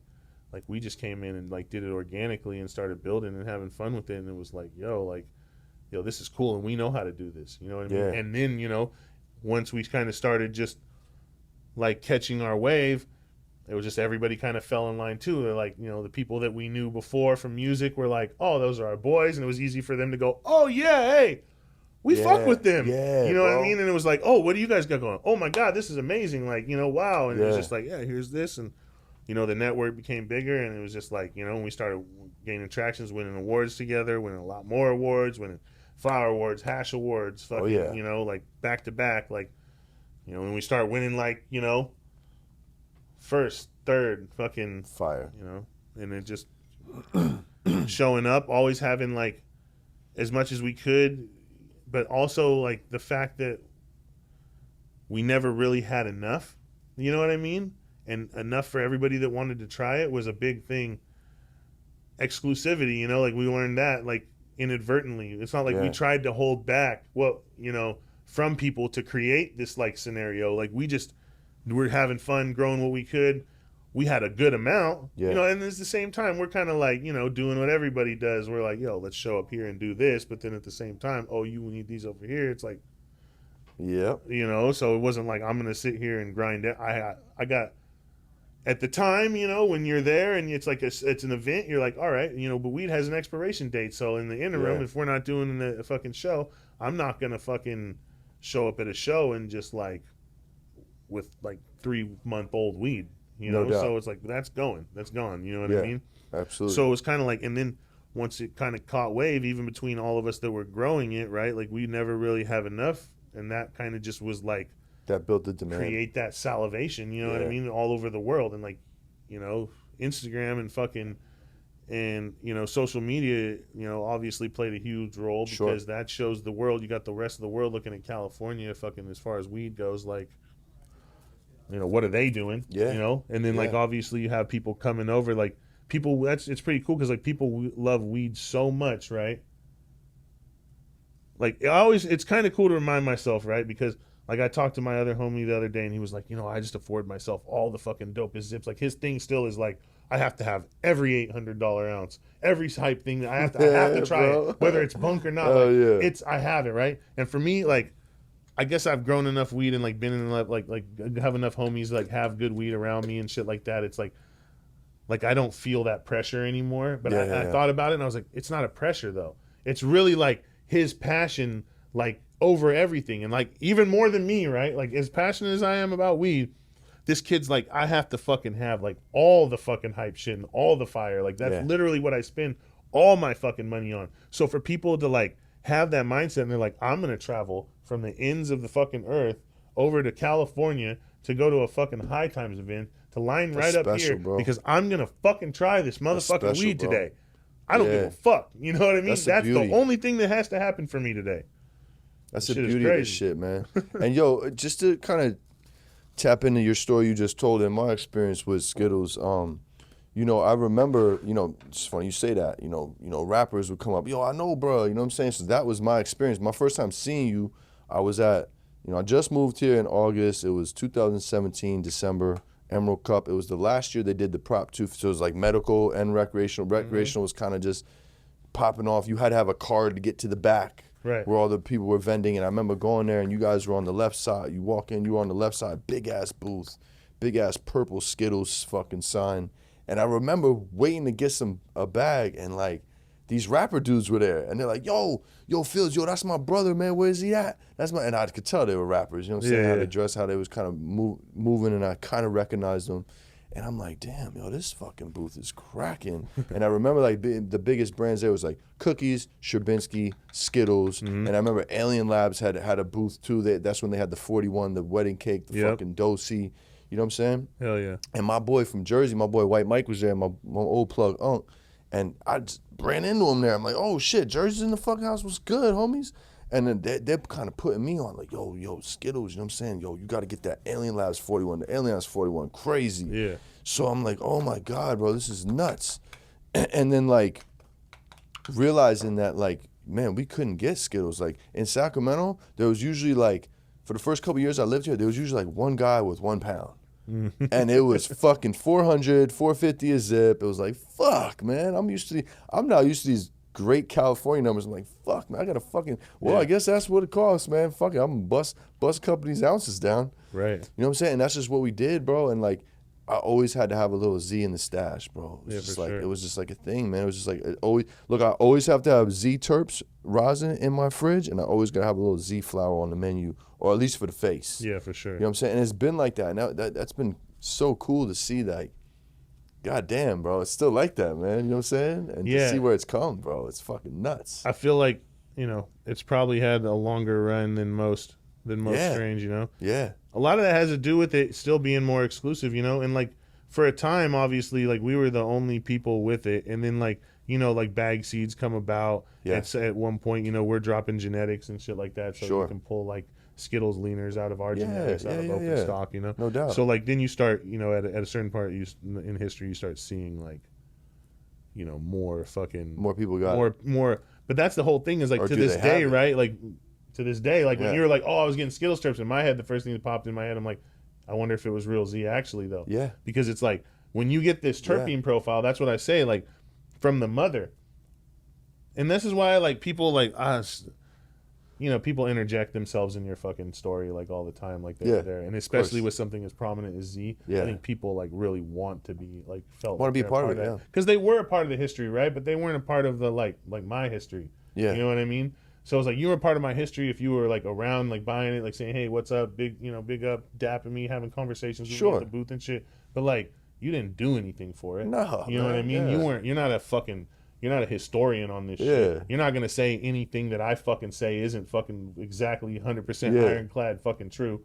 You know, so it's kind of like at a certain point, you know, up to a certain point, there was only our shit. Yeah. You know, absolutely. And then it was like bags. Like I said, you know, like a certain like nursery in fucking Humboldt like got a bag seed and like propagated it up and started giving it up, and that's when you really start seeing people saying like, oh, I have Z, and arguing with us and all this shit. Interesting. It's like, listen, no, you don't have Z. You have a fucking very close bag C version. Whoa. But if you sit in here put these, you can see the nuancial differences between them. Like, and that's a big thing. You know, like, and it's why when, you know, so many times it's like, and I'm not trying to fucking sound egotistical, but like when people come and they smoke with me and they're like, that's the fucking real there Z. she is. And they're like, I thought I had it, or I've had shit like it, right? But it's not exactly the fucking same. You know what I mean? And now I see, you know, and it's like a genuine fucking interaction. Like they're not like just like fucking jerking me off, you know? Sometimes they just want to know, like, hey, bro, is this the real deal? Can I get a verification on this? Put your lungs on this bad boy. You know what I'm saying? Respectfully, I mean, fuck, bro. Right, but it's usually, you know, like when I'm, and it's, look, the Z terps are special, like, and it's a special mixture. And when you get it right with other things, it's like, it's a beautiful thing. And like, you know, Tone and I talk about it all the time. Like we're like very fortunate to be able to be, like, have like contributed. That's cool to this community, you know what I mean, cool, and be able to like receive the love that we get. Along with the fuck ass bullshit, but like we with really the love fucking, comes the hate, bro. The love, you bro. know, like there's genuine love. Like when we, like I didn't really trip off of it till we went to fucking Spain. You know what I mean? And like was like saw like how we were received in Europe. That was how the other side of the world receives that you, shit's right? Humbling. Talk about that. A lot of people would like get in their ego because of that shit, but like for me, it just made me like, wow, like fucking, you need to like just sit back and like realize your blessings. In life, bro. You know what I mean? Yo, you know what's crazy? Speaking of overseas in the UK, I love how not only in California, from the top connoisseurs who I would consider like really no terps, but like the bros in UK, you know what I'm saying? Yeah. Their palates are so advanced, and they have been before ours, I believe, or most people here put me up on a lot of game on smoking experience, etiquette, what to look for, what's good quality smoke. But I love that the fucking, it seems like the cultivar to judge like, okay, this is it. This is the one. It's Skittles, bro. It's like all the terp heads is like, no, who's got the best Z? Right. You know what I'm saying? Like, you got the best gelato, you got the best OG, you got the best sour, whatever. But no. The real fucking terp chasers are like, who got the best Z? And that's like the barometer of the good weed. You know what I'm saying? And that's a debate. And that's like a big, it's a debate too. You know what I mean? It's like, it is. You know, you're going to get a bunch of people in the fucking room and they're going to be like, you know, it's not going to be, they're not all going to say we do. They're not all going to say, and then some of those people aren't even going to be like really comparing apples to apples. Yeah, you know what I mean? Some of them people aren't going to really have tried real Z, or, you know, they might be like, you know, smoking like some kamikaze, which isn't straight Z. Yeah. You know what I mean? And it's like, you know, there's like, which is what cool. What is kamikaze? I don't know. You got to ask fucking the Chico homie. and Chico, fucking, and that crew. John Doe and them. Fucking homie Supreme Green. Yeah, it's a trip, bro. Shout out John Doe Supply Co. Those are my homies, though. Hell yeah. Fuck with Hell them. yeah. Shout out, man. Oh, yeah. They've been coming up a lot on the pod lately. Hell yeah. Their names have been coming up a lot, bro. That's what's up, man. So there you have it, folks. The fucking Z. The fucking Z. That's some shit, man. And I love that. Okay, so also, let's touch on this. This will be a question for you later. I'm sure I know your answer, but there's a question, you know, top 3 strains and the Desert Island strain. We have a battle going for the island. Yeah. It's OG or Z. That's what they take. I see everyone. I see that. And I don't know. You know, episode 100. I think I'm just gonna do this on episode 100 because we're creeping on 100. We're gonna do a contest on who won. It's gonna be somebody's have to. You have to do your fucking homework and watch all 100 episodes and figure out who won. I'm gonna have to do it too. And we're gonna tally up the points and see who won the battle for the island, OG or Z. I don't think like youngsters. I don't think young folk are like more like. I think people like. I'm not saying we're not young because we're young still, right? We're young, but we're young OGs though. Yeah, exactly. But I don't think like millennials, right? Yeah. Like are like if you had a bunch of like I feel like and this is saying, you know, fuck, dude, you see who we fucking interact with and we fuck with. Yeah, man. But I feel like a lot of my peers have been on this show. People I fuck Yeah, with. yeah, like definitely, my friends. definitely. You know what I mean? Let's just say like my friends, right? We all kind of like we see eye to eye on a lot of shit, and a lot of it's because of our age. Absolutely. You know what I mean? Yeah, that's we're the all thing. in that like 30s, 40s crew. Yeah, right? for sure. But I think if you go a little younger, right? Yeah. I think that you're gonna find that like none of those people say OG. Oh no. Because we all love No. OG because they took like so much of our life. We're like, yo, we need It's Kush. relevant. Just Kush, period. When we're like fucking Pure Kush, Master PKs, Kush, fucking you know, Purple OG, Kushes, fucking yep. Hindu Kush, right? Like Yep. those were like what we all It's smoked relevant for to your like a timeline, decade, bro. Yeah, You know it's what I mean? relevant. It's So definitely like relevant. I think if you like start changing that like up a little bit, right? It's gonna be Z all fucking day long. Of like, course. But my desert island strain would if we could do two, one of them would be Z. One of VZ? Okay. Okay. It'd be for sure. it'd be hard. It'd be a toss up. Fucking, I love Z just like anybody else, but I love fucking Hindu Kush. Another strain, another green strain that survived the purple wave. Yeah. You know what I'm saying? Yeah. Like for a time, they're like, nah, I need OG, purple. yeah, fuck yeah, You know bro. what I'm saying? Like You kidding me? it survived the purple wave. Like Z is fucking green bud. You know what I'm saying? Man. You might get a tint every once in a blue, but there's no, you know what I mean? Nobody's looking for Z for purple. They're looking for the terps. You know what I'm saying? It's rough to see what happens to weed. Yeah. And What are your thoughts on the state of the industry right now and the whole weed game, like as far as strains and where it's gone? And we don't got to go. That's a broad. That's question. a broad. Okay, so let's keep it like strains and weed, like where the evolution of the strain game has gone. You know what I'm saying? And like, I think people are caught up a lot in like trying to like have or act like they have the next best thing. Yeah. Right. And let's just keep it real. Like, I'm not saying that there hasn't been anything amazing that's come after Skittles, but I'm gonna go ahead and fucking say that there's nothing as amazing that's come after Skittles, right? Because I mean, or either that, or I'm just a fucking savage marketer, right? Yeah. Because fucking me and my team fucking dude. kill it, right? Because we were able to just do that, and you can say whatever, take everything away from us that you want to, timing and all this shit, but like, sure. I'm not gonna sit here and say that my marketing was so amazing that I made everybody fucking fall in love with this fucking weed, right? Yeah. So like, you know, nothing that's been crossed with this weed is better than it. No, out I'll to agree. date, I'll agree right? with you. I'll agree with you. And There's been some cool ones, right, but I'll agree with you. and I really, I think that we did a good job at like, you know, giving it its time, Yeah. and then like really like focusing on it. You know what I mean? Yeah. Being like, no, like we all grew up, even when we were growing Z and focusing on it, we were growing a bunch of other weed Sure. and breeding a bunch of other weed and seeing shit. Because obviously, when we like saw the phenomenon that we created with this, right, we were like, what's next? Yeah. You know what I mean? Yeah. Like, what can we? Yeah. Oh man, like, you know, but I think that like it sucks for me like to see that like so many people like I think what people are really like let me turn this off. Yeah, you good, bro. I think people are kind of like caught up with trying to bring out that next thing or like trying to promote their next thing, and That's your fault, bro. Because you showed us what was possible with a strain, bro. and you know, cookies. shout out, thank you. I was You know just what I about mean? to give Like, Burn come his on, flowers bro. and them because you know they were the ones that we looked It's up fucking to. unreal. Like, but Yeah. yeah, like you know, directly after them, yeah, it was fucking us for sure. Fuck yeah, it You know? was. And then yeah. it was Runts. You know? Yeah, yeah. That's And that was fact. literally like there was pretty and that's what much the company's called. there wasn't You know what I'm anybody saying? else that mattered as much. Yeah, You know what I yeah, mean? it's a fact, bro. And then there was the split between like, you know, Connected and Cookies and Sherb, Yeah. which I won't get into, but Sherb and Connected became their own powerhouses out Yes, of that, right? correct. You know what I mean? But it was all Correct. kind of under the Cookies umbrella Yeah. for a minute, right? Whatever. I respect to all fucking three of course, those man, groups, you of know, like course. genuinely.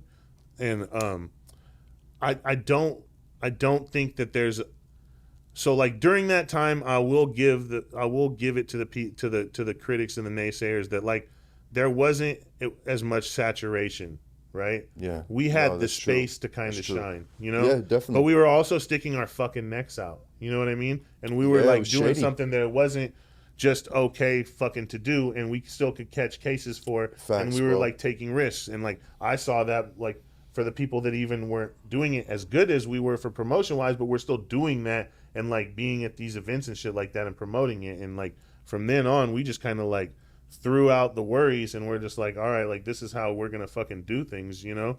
And we had a good run and still are, right? And we still, and then like, you know, it's cool because everybody else kind of like gets to like side promote for us, like by doing all this other Z shit. They're like, hell yeah, at least, you know, especially people who give us like some love, and they're like, oh yeah, shout out to like the originators, and like there's new smokers every day that don't know like the history and shit. Yeah. So it's up to us to educate them. But like the thing of it is like, there's not a lot because of the saturation, and there's so many places to look and so many different ways to promote cannabis now, and like loopholes and like Sure. like for what you can do on social media and not, that like there's if a wave was being caught, I guess it's a little bit harder to create right now. Yeah, absolutely. You know? And we've created waves fucking, you know, since fucking then too, like in a bunch of other shit. Create a big wave with those. But, so like I'm not saying that it can't be done, and like we're not, you know, still doing it and going to do it time and time again. Of course. But it's a lot harder now, and I don't like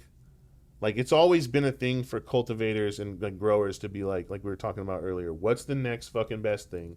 How do I get my hands on it?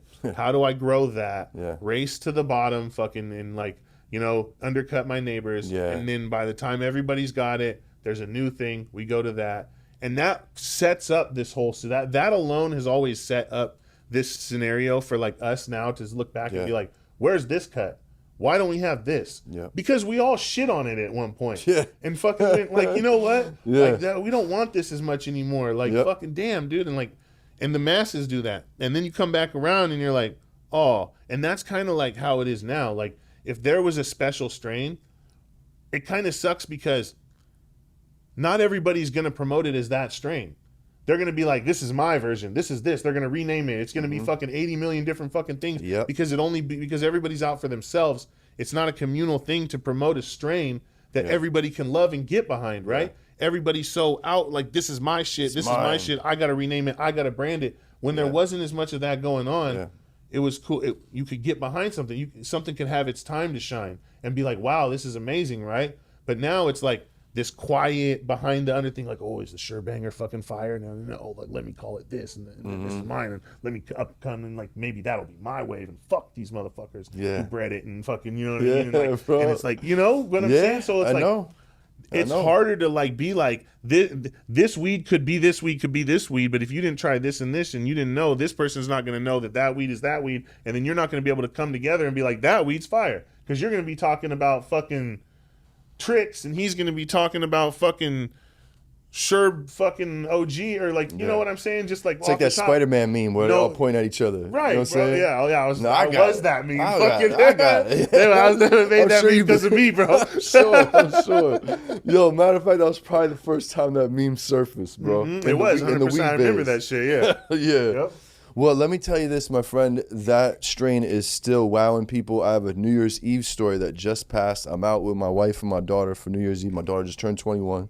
So we out, and we're at this little bar situation, and this was for sure somebody's grandma. She runs down on us. Apparently, it was her first time ever doing Molly, so she's on. She flashes us, bro. The fucking first 30 minutes, she's like just talking to us. She just whips out the girls, you know what I'm saying? Does one of these. They're fake. They're pretty nice. Yeah. So I 30 minutes into 2024, I seen titties with my daughter and my wife together. I'm like, wow, this year's coming in hot. Terps and titties, baby. Terps and titties, baby. Shout out Water Boys. And me and my daughter were smoking some Z, and she's like, "Can I hit that?" And I'm looking at my daughter. I was like, "God damn it, I don't like smoking with people. I just got over being sick." I'm like, "All right, it's New Year's. Give it to her, man." She smokes it. She goes, "Wow, what is that? I want more of that." I was like, "I know you do. You rolling and you smoking Z. There's no better weed to smoke when you rolling besides Z. Not saying I roll anymore, but if I did, I'd be smoking Z." And yo, that shit was so funny, bro. So you're still fucking knocking people's socks off, bro, with the Z terps, though. She know what to do with herself, dude. I could tell she ain't never had nothing like that shit. Fucking got a customer for life. Customer for life. Sorry, bro. God damn. God damn. Nah, but it's funny you say that, because that's kind of like, that was a part of our like campaign, was like literally roll this weed up and smoke it with people and don't say a fucking thing. Yeah. Because it would always be that. It would always be like, what the fuck is that? You know what I mean? Or damn, damn, this shit. By the way, this shit's amazing. You know. Hell yeah, man. Have you tried Zlushi's? The strawberry fritter times Z? Zlushi's? Zlushi's. That's what they're calling it. That's how it came into our camp. It was a breeder's cut. No, I don't. Can't. Strawberry what? It's supposedly legend has it. It's strawberry fritter times Z, and it's strawberry as fuck, bro. And it kind of grows like Z. I'll have to get you some. My boy just harvested. I didn't. Yeah, It's coming in a day or two. You know what I'm saying? But yeah, it's cool, bro. Hell yeah. It's cool. It's gonna make some noise. Definitely more, on the strawberry side of things. You know what I'm saying? But it's pretty cool. We got our Slushy, which is mimosa Z cross. Okay. Yeah. Okay. Cool. I never tried that one. I've had the It's like a creamy, the fucking resin. creamy Z, The resin. like orange Z. Okay. Not like not really on the tangy kind of like acidic side. Got you. More like More on the creamy. nice. No doubt. Yeah, like fucking No doubt. 50-50 bar status. Have you tried Sangria? Yeah, it's fire. Fire, right? Yeah, I got some cuts coming in for that, man. I'm excited to work with that one. The Thin Mint times Z. Yeah, it's good. Yeah. I think. What are your thoughts on it? I was thinking, the Sangria is good. You know what one I fucking liked that across I tried was the Shirazi.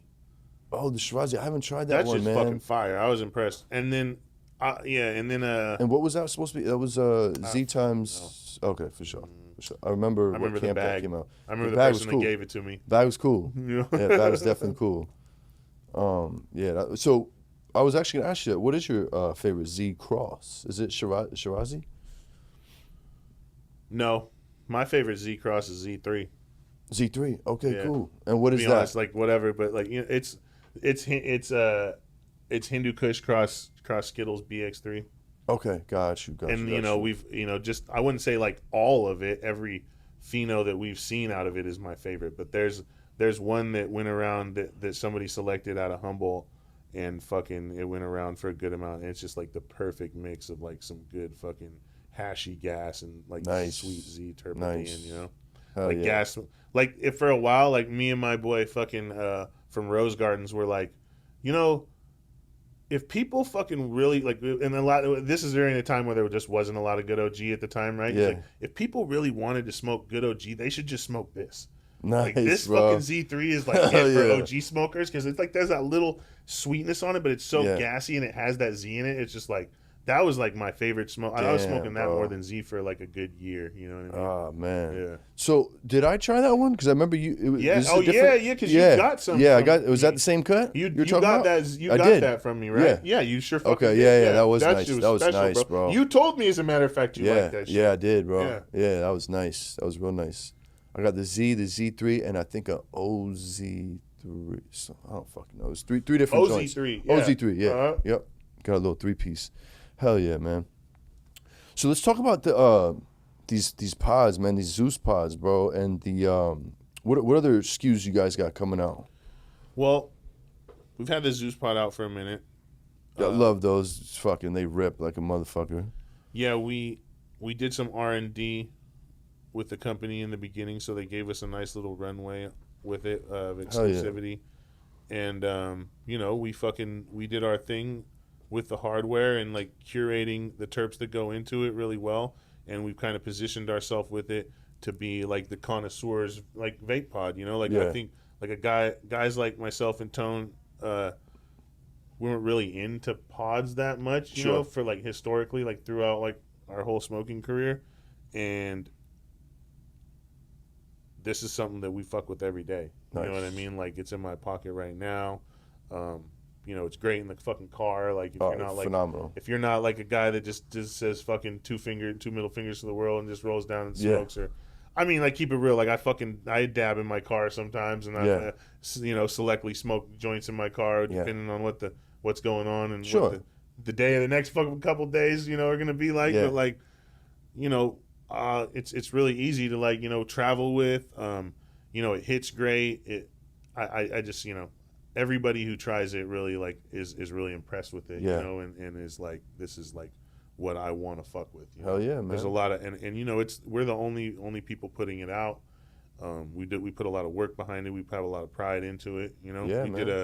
We came out with our red ones in the beginning, and then people love that, and we in the spirit of collaboration we did some stuff with our boys Exotics LA. We came out with the purple one, and then you know, in further spirit of collaboration with our home. See, this is the purple one. Oh, that's fire, bro. Hell And yeah. then you know, then we came out with, you know, me and cool. Burn are brothers, so like Shit, come was on now. only right to, you know. Yeah. You know, we fuck with everybody. Monster at Cookie collab, Super bro. Tough, you know, Hell shout out to Parker and everybody over there in No London.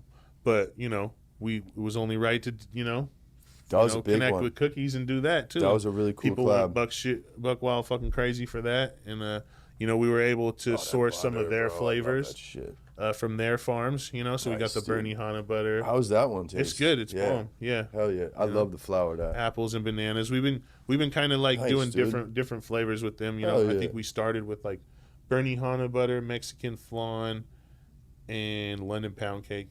You Fire. know, now we got apples and bananas. We got Adios motherfucker. We got you know, the Georgia. I think, what is this one right here? The Georgia pie. Yeah. Georgia pie, nice. Yeah. Well, you picked some nice flavors out of their catalog for sure. Yeah, and we got, you know, What's quiet that? as kept. We got some other fucking Oh, I know heater y'all do. collabs coming up. I know y'all you cooking know? up, man. Yeah, yeah. And how was that like? I mean, it's a ballsy move. I mean, you got a good platform and all that, but to start a vape SKU where you gotta come back for our pods, and this isn't a fucking 510 thread. Like that's ballsy to do that. And How did it work out and the for you? Did hardware's it roll out expensive, well? you know? Yeah, it is. No, it is. Did it roll out well? Did you get a lot of return we started customers? small and fucking just started putting it out there and doing like what we do, organic promotion. Yeah. And standing behind it. Hell yeah. And we're blessed to kind of have our platform to where like people look at Yeah. us and they believe, you know, that if we say something's bomb, it probably fucking is. Yeah. So, you know, and obviously just like giving it, you know, we stand behind it. So we give it to all our people who fuck with, give them to you, you know, give them to all the homies, every single fucking person that I see that I fucking love, you know, here, fucking try this. And everybody loves it. You know, and everybody's like, yo, this is the shit. Like, you gotta hit it and once. That starts drumming up, you know, you're giving it to the right buyers and like, you know, exactly, bro. Clubs are starting to fuck with it. And then, you know, there it is. And, exactly. You know, that's just tight. keep going and you don't stop and you do all the things that you can think of to do that you know you can fucking actually do, you know. That's right. That you can accomplish. That's what's up. Put them man. out. You know, something else I really admired about what you guys did as far as like creativity and originality, something you did with the homie Cannabis Chris and yeah, shout out Cannabis Chris, man, and the whole squad, bro. You guys did a verse with SF Canna. Mm-hmm. First one. Shout out to SF Canna, Freddie Biggs, Cannabis Chris. Dog, that shit fucked me up, bro. Like, first of all, I'm an 80s baby. I love Street Fighter. I saw that right away. I saw the verse. I'm like, oh my God, it's just fucking Street Fighter. Jesus Christ. Yeah. Two fucking strains verse each other. This is crazy. Yeah. And then rolled it out at Liddy LA, which was probably one of the best events last year. Yeah.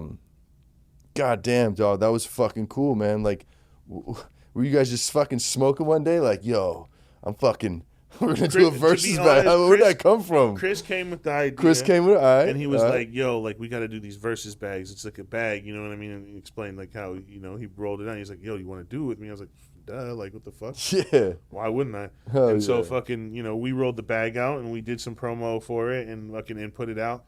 And, you know, it was received pretty well. Yeah. And then that kind of is like set us up for, you know, our next move, which is turning versus into an actual event. Oh, fire. So now we're like creating this event, right? That's going to have like a lot of the reminiscence and like, you know, like elements of a good sesh, but at the same time, more like entertainment based, obviously, you know, kind of going on the, you know, like more like a kind of like entertainment sports or like a competition sport kind of sporting event. You know, that's what I cool, mean? man. You know, we're gonna pit, you know, brands against each other. And I love that. Yeah, you know, just have a different theme for it. It's gonna be That's super cool, dope. man. We're rolling that out. You know, we're gonna do a few of them this year. The game needs it, bro. Yeah. Just new shit, authenticity, something. We're supposed to have fun, bro. Fuck all this hate shit, bro. Right. Let's have some fun, bro. I mean, let's think about it like this. Like, we're supposed to... if you were around doing things when it was fully illegal and you had to look over your shoulder like we were, you know what I mean? Hell yeah. That was kind of stressful in a way. And For we were sure. still trying to have fun. Exactly, towards the bro. end, like, when you could promote it, right? Yeah. There was a point where it wasn't really fun. Fun was vacation when you weren't fucking growing, you know what I mean? No doubt. And like, you weren't even in your town, you know? You're Sure. out somewhere the fuck off, your people, your family, your girl or whatever it was, your boys. And now that everything's legal, right? Or, mostly. Yeah. Why the fuck wouldn't you be having that? Exactly, bro. And that's the whack shit about, like, we were talking about, like, like this weird energy that people have in this industry, and like why people can't, like, just be fucking have camaraderie and, like, big each other up. And, there is that too, obviously, between a good large group of us. Yeah. Yeah. But, it's just kind of weird that, like, there is that kind of looming energy still around, like, something that's so positive. Yeah, this is there's a love plant. And we're talking, like, about us and, like, people who know we're talking, like, the person who's just a consumer, they're like, I don't know what this guy's talking about. Like, we're talking about like, weed industry shit. Done politics and shit, They're politics. Really, to the degree of, like, maybe you shouldn't even talk about it so much because it's not that important. Yeah, right, that part. Yeah, I feel that, bro. What's up with? I just seen you down at Terphogz, bro. How was that, man? What was your involvement in that? So, Terphogz, we co-produced Terphogz. Oh, no shit, guys. Yeah. Oh, hell yeah. I mean, not to take anything away from them, they fucking propped that up. We're boots on ground. Yeah, fucking, for sure. I mean? But they, killed the whole production side of it and promotion. We helped with that and like, yeah. So we went out there and did that with them. And it was a fucking movie, Oh, it sure was, bro. It was awesome. We did it. It was the second year that we did it with them. I wasn't able to actually make it out for the event last year. But last year was kind of like separated out into different places. And this year we consolidated it to one venue, which isn't just like a warehouse. It was a skate park that was like partially covered, partially not. Fire. Like, so we just set everybody up around the skate park. And that's like, cool. It was a fucking vibe. That's like we cool, had, man. We had a lot of, they had they had a lot of different things going on, a lot of different elements coming in, so it wasn't just like, come in, buy some weed, fucking hang out and smoke. There was a lot of different cool things going on. Like, we had Trinidad James come in and like set up a whole fucking nail salon, propped up a nail salon and giving out dabs to people and like the girls while they're getting their nails done. And that's fire, bro. That's some, different. Some yoga going on and some, hell yeah. And I can't remember it's fucked up. I can't remember the guy's name, but he does the the guy's like he big dude who does the workout regimens, and he's like, you want to get big pecs? Don't do those. Do these. Like, we had him out there like leading a fucking workout class. Shout out to Baked, our boys at Baked and Terphogz, cool, and make sure around the U.S. like next year we're gonna be doing it again, and make sure that like if you miss this year, you don't miss next year because it's gonna be even crazier. Yeah, I gotta make my way down there, bro. Yeah, it's just a tough time of year for me to travel, but I gotta do it. I gotta fucking do it, bro. Every time of year is a tough time. Yeah, you're right. You're right. And if you're in that mindset like I am sometimes, I always like, I just remodel my house. I like to be home. You know what I mean? I like to be with my kids, crawling around and fucking throwing them on the couch and stuff. And like, we have an obligation like to our brands and like to our followers, like, bro, like, and to our family, like if this is what you're doing, you got to get out there and fucking make your rounds, bro. And, I got to tell myself this, and like guys like, Cannabis Chris and fucking my partners, and like we all kind of tell each other the same shit. You're like, yo, like, propping each other up and helping each other. Like Chris always told me, yo, bro, like I was kind of like out of the mix, for like better part of a year. I was like, I just don't want to be out. I don't want to be outside. I want to be like over here with it. What I mean? And he's like, hey man, get your fucking ass up out the fucking house and come on. Like, I can see him saying it just like that too. Hey man, you can't be fucking. You gotta like show face and you got an obligation in this shit, bro. Dude, for real. Because for a while we were seeing John Doe out there, dog. I was like, where the big homie at, man? Shout out John Doe though. Shout out John Doe holding the fucking fort, bro. Yeah. Like for an older fella, I respect it. He said it, not me, John. Johnny, I love you, dog. You got a couple years on the Playboy. But no, I look up to shit like that because like in this game, it don't matter if you're 14 or fucking 64, bro. If you're in the weed game, it's like the skate community. Mm-hmm. You're cool. You're in. You're in. You're with us. Yeah. And John wasn't around for like the whole like life of Z, right? He came in midway, but at the same time, me and John and Tone have been friends for like I've known John probably like a few months after I met Tone through Tone back in the day. Gotcha. You know what I mean? Gotcha. So like we've all been like we got a lot closer in like, you Yeah. know, the past, like, you know, 7 years. But Hell like, yeah. Well, all right, so let me kind of rephrase. All I'm saying is I like seeing the older heads out there, older than me, because it gives me hope. Like, yeah, I'm gonna be that cool OG, bro. I'm still rocking, you know what I'm saying? Hell yeah. Yeah, man, with all the youngins, you know what I'm saying? Because it's already like, you know, I'm 40, you know what I'm saying? You about to be 40, like, Yep. it's a weird age. John's feels like super halftime. fucking smart too. You know, like we Yeah. didn't bring him on for no reason. I like his hustle, his tenacity, and he Yeah. fucking gets shit done. Yeah, definitely. You know, and shout out to the Lydian City movement, man. That shit is fucking great. Yes, sir. Great, bro. I love it. What's up with Trinidad James, man? Did you guys ever do any music together? I haven't seen him on the scene in yet. a minute. Not yet. Nope. How's he doing? Like, what's this guy up to? Trinidad James is a beast. So we're actually doing a collab that's coming Okay. out in May. We're gonna start promoting it. Oh, cool, You'll start man. Seeing stuff about it. We have a really unique concept that we're rolling out together, Nice. and no one's really done this in the cannabis space at all, and it's just kind of like catering to his fans, like his, you know, like his diehard fans, like Cool. giving them an opportunity to have like a personal experience with him, and like Nice, really man. rolling it out for them, you know, like Yeah, that's by cool. like way of like, you know, grabbing product that we're collabing on. Got you. And, Got I you like know, that. For anybody that thinks Trinidad James, you know, like isn't a powerhouse, like I'll tell you what, I can't even speak to like all the artists that he has his hands in what they have going on right now. Oh, no shit. He is a behind the scenes fucking beast right now. No shit. Like, Okay. From like I can talk about obviously like Sexy Red because people know like that, but like he's Sexy Red's creative director. I didn't know You know that. what I mean, I yeah, didn't know as that at well all. as like a lot of other female No artists. shit, dude. And like again, like I'm not gonna say anything, but like No, the it's all man, good. I went to fucking. He's got his studio right that you know, when we're hanging out, and he shows me this board, and on it he's got all these artists. He's like, you know, don't tell nobody like this shit, you know, like don't, you know, these names, but like he's like got all these artists on it, right, that he has his hand in, right, and then he's got the flip side when you flip it over of all the artists that he's trying to fuck with. And let me tell you, that side of the fucking board where he's like, there's not too many on the other side where he doesn't. Oh, no shit. And he's like, these people, I know what they need. He's like, these people, I'm already helping them like do what they do. Wow. And yeah, he's a fucking. That's cool, man. From fashion to music, to just ideas and like creating an idea in a wave. Like he's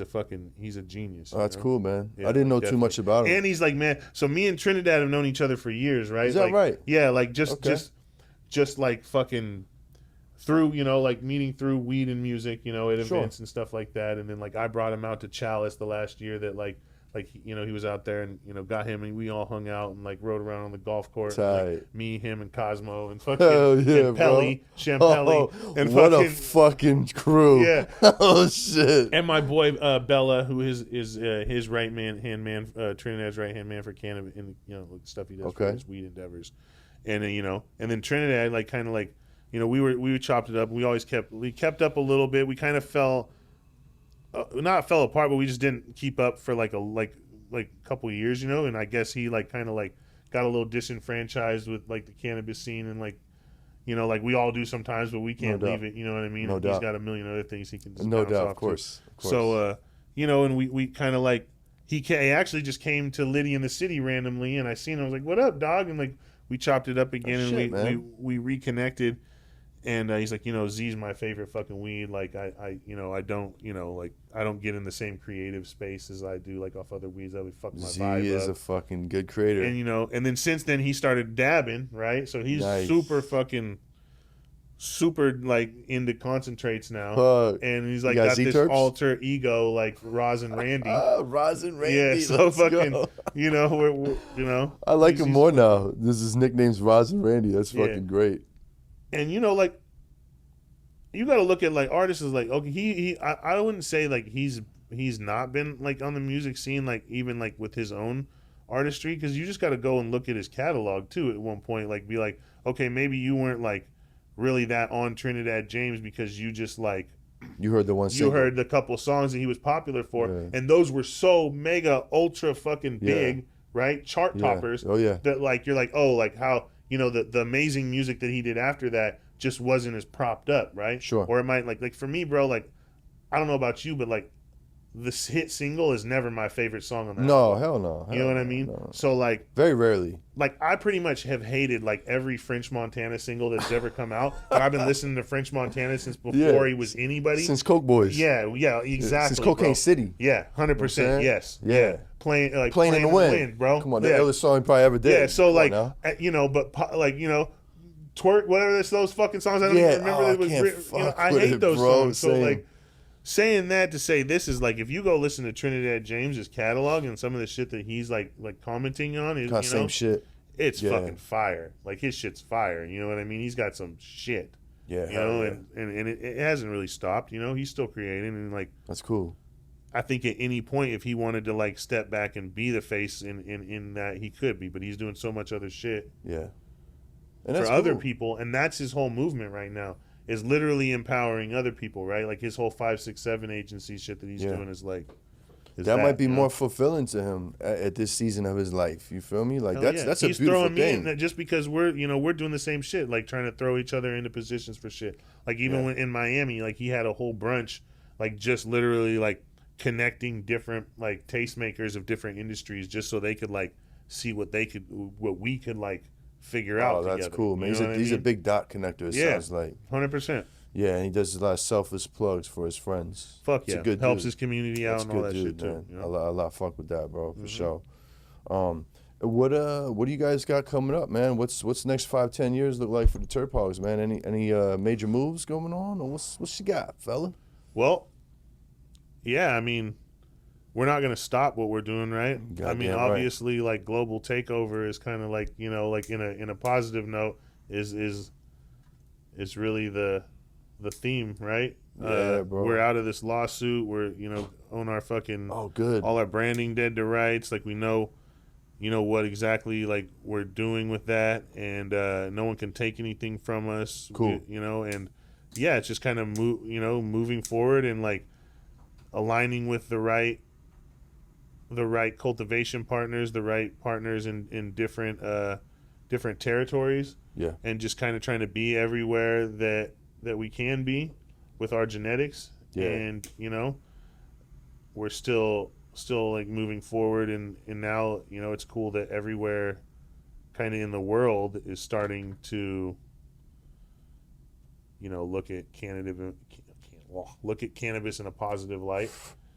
And even places like Dubai, like there's talks of yeah, they decriminalized finally. Don't get your fucking feet cut off no more for smoking. So that being said, we're just trying. We're trying to take what we've built and keep going with it, and we want to be everywhere, and we feel like what we have is special, and there's other people like taking our strain, trying to do the same thing and just add it to like their menu of like whatever they have, you know what I mean, and act like it's just one of many. But we're trying to do our thing and be everywhere as well. And we kind of we've gone down that route a lot with different companies, and we have a lot of experience with like trials on like acquisitions and like partnerships and things that did work and didn't work. So we're pretty well versed and experienced in everything from partnerships to contracts to making deals and like in mergers. And I think it's really important with us just to align with the right people, align with people that we can actually work with and that have the same vision as us, and kind of same ethics as us. Yeah, that's important. That's very important. So we're not in a hurry, but at the same time, that's definitely what we're trying to do. We're trying to get into all territories right now. Love that, bro. What type of advice would you give somebody like that's kind of in your shoes in the cannabis industry right now?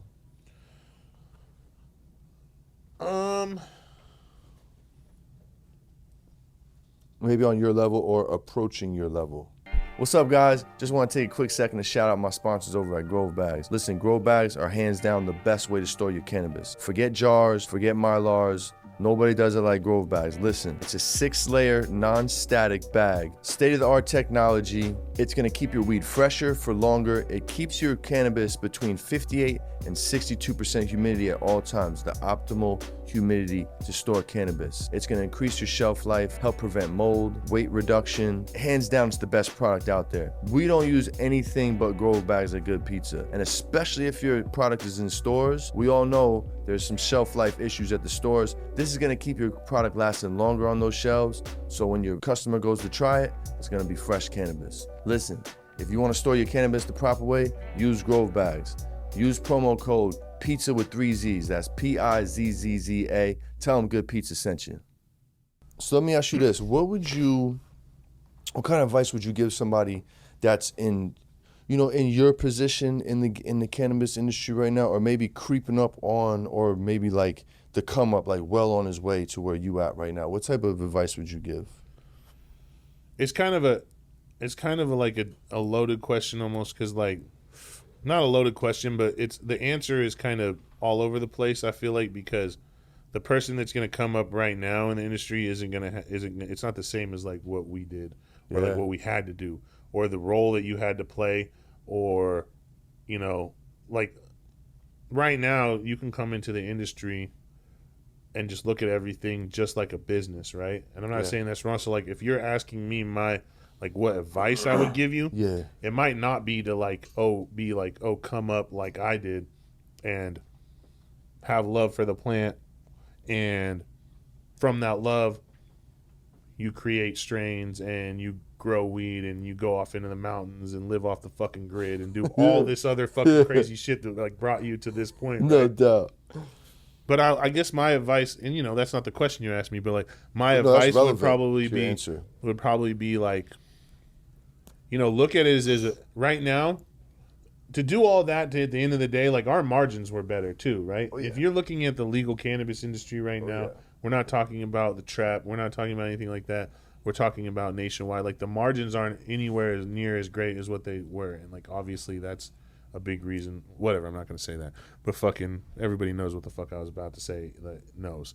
But the margins are not as great. So if you have to look at this like any other, call him a fucking Chad if you want to, that would like come into this industry looking at like a business only, right? Yeah. And we had to train ourselves, right?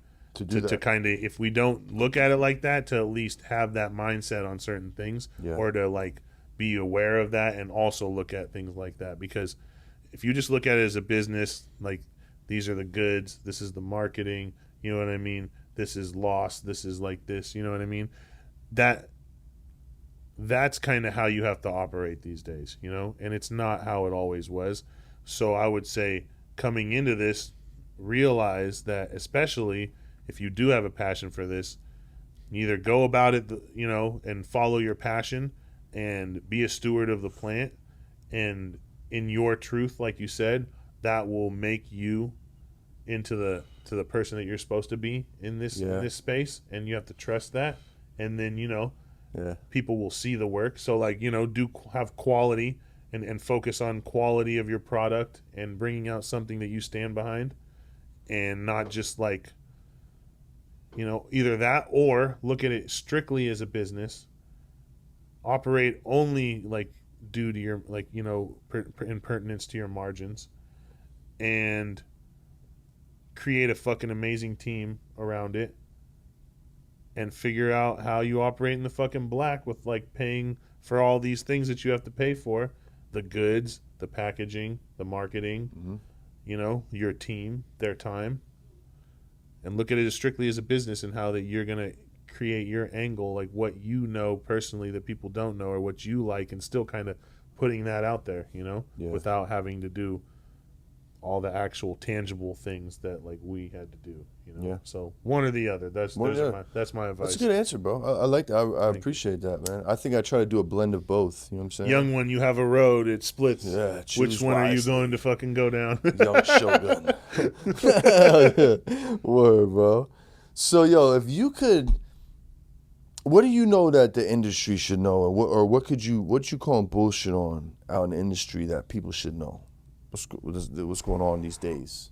I thought about this a bit since you were kind of set me up with the question, so I'm gonna say this, and people are gonna get butthurt, but It's the fucking truth. You can argue it all you want, but literally, if you argue it, it's just your ignorance. Like, not all small batch is superior to commercial grown weed, and not all commercial grown weed is fucking bad. Okay? It is so specific to each different grow, each different person, that this whole debate about small batch versus commercial is literally fucking stupid. Because we all know the things that make weed shitty and the things that make weed good. Yep. And it's not the size of the room or how many fucking lights were in the room. Period. It's fucking end of conversation. Yeah. You know what I mean? Like, That's a good answer. I like that one. That hasn't come up yet. Small people batch. think by like small batch it means that there's so much more care put into it that, it's like, what if it's the same small batch guy that's just a fucking tweaker that, like, you know what I mean? Like, people think of small batch as only like, oh, this jarred up stuff. It's like, yes, okay, like if you took the time to put your, love into it, and then you branded it, and you know what you have there, and you brought it out and brought it to the right people and showed the people that were buying this other stuff like that. Yeah, I get that whole movement, and I fuck with that. And on the low, like we've all, like, where I tell you I came from, growing a bunch of different fucking little small rooms that equaled up to a larger amount. Yeah. But that's kind of the theme music, bro. At every point, don't you want to level up in life? Yeah. So the guy that fucking grows 8 lights for his whole life, isn't there something wrong with that? Yeah, dude. There's no elevation, bro. And You're capping your... Okay, so if we're looking at it as a lifestyle, right? Financially, you're capping your lifestyle. You can only make X amount. So you can only dream. So this is your ceiling. You can only dream up to that ceiling. You can only achieve the things you want in life up to that ceiling based on your income, because that's all you want to do. How about nothing's ever one way?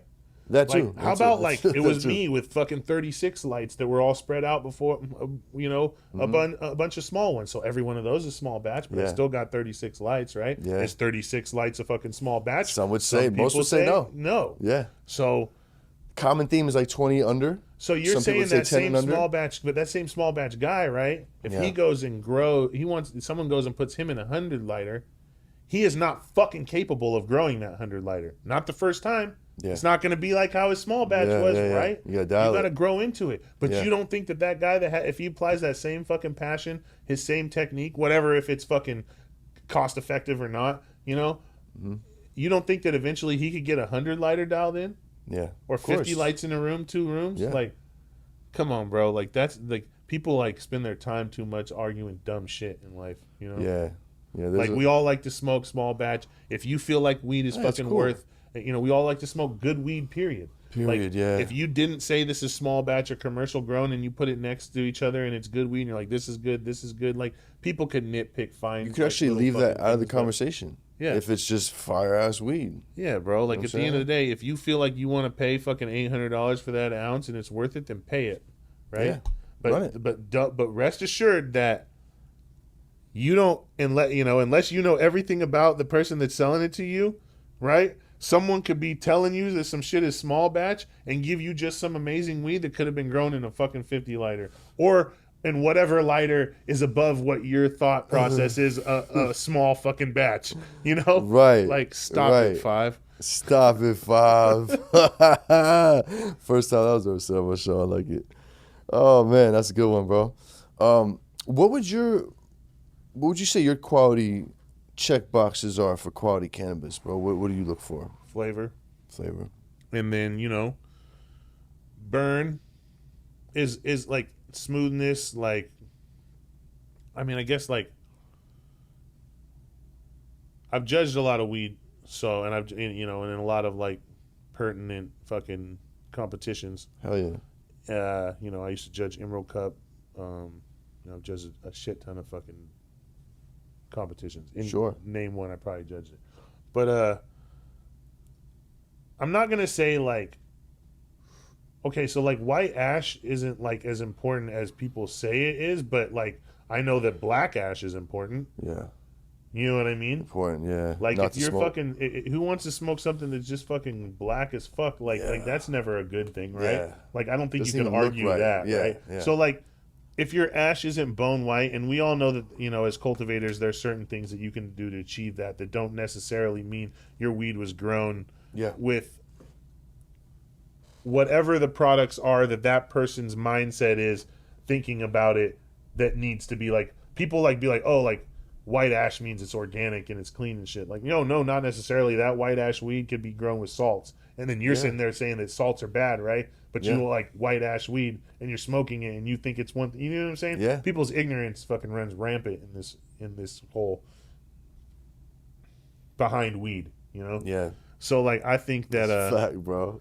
You know, and also like when I'm judging, like, you know, in Emerald Cup we used to judge like a shit ton of weed before they really refined it and figured out how they're gonna do it, you know, and like break it down with certain, you know, judges doing certain things, and like we would just like get a shit ton of fucking entries. And back when I was judging it, it was before they kind of like figured out, oh, we can't just let people like enter as many things as we want just to get tickets, because like weed is cheap. They're like, oh, I'm gonna get a bunch of Emerald Cup tickets and like sell that shit, you know, or bring all my homies and like I'll just enter like fucking 9 different things because it don't cost me shit, you know. Yeah. So we would literally have like obviously some amazing weed in there, but like some dirt. Yeah, you know? bro. And you know, we'd have to get to the point where like, yo, bro, like at first you're like, oh, like first year you're like, oh, we got to smoke all this, and the second time you're like we know what they're doing. This shit isn't good. But like, you'd get to where you know, we're supposed to judge like 600 entries or something like that. Whoa. So you're like, well, we have to figure out how to whittle this down. You know what I mean? Of course. So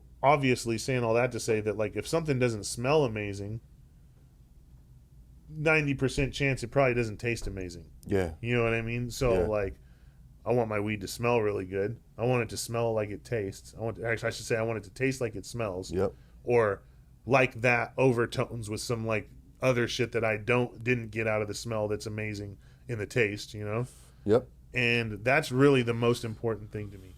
Everything else can like kind of go out the window. Yes, I would like it to be organic. Yes, I would like it to be like, you know, grown in a fashion that doesn't have a bunch of fucking chemicals, or like, I don't even want to say salts, because like I've had really good weed that was grown all with salts, and like salt is a part of everything anyway. So like, you know, that's not the people's ignorance again play into this. It's like salt doesn't mean non-organic. You know what I mean? It's not like they're just like, salt isn't the enemy on everything, right? Right, like, right. There's salt in saying. Like fucking other things that you put in organic amendments. You know what I mean? Right. You know, so. That being said, would I like it to be organic? You know, does it have? I like indoor weed. I like outdoor weed. I want my weed to be fresh. You know. Oh yeah. I don't. How many days is your sweet spot?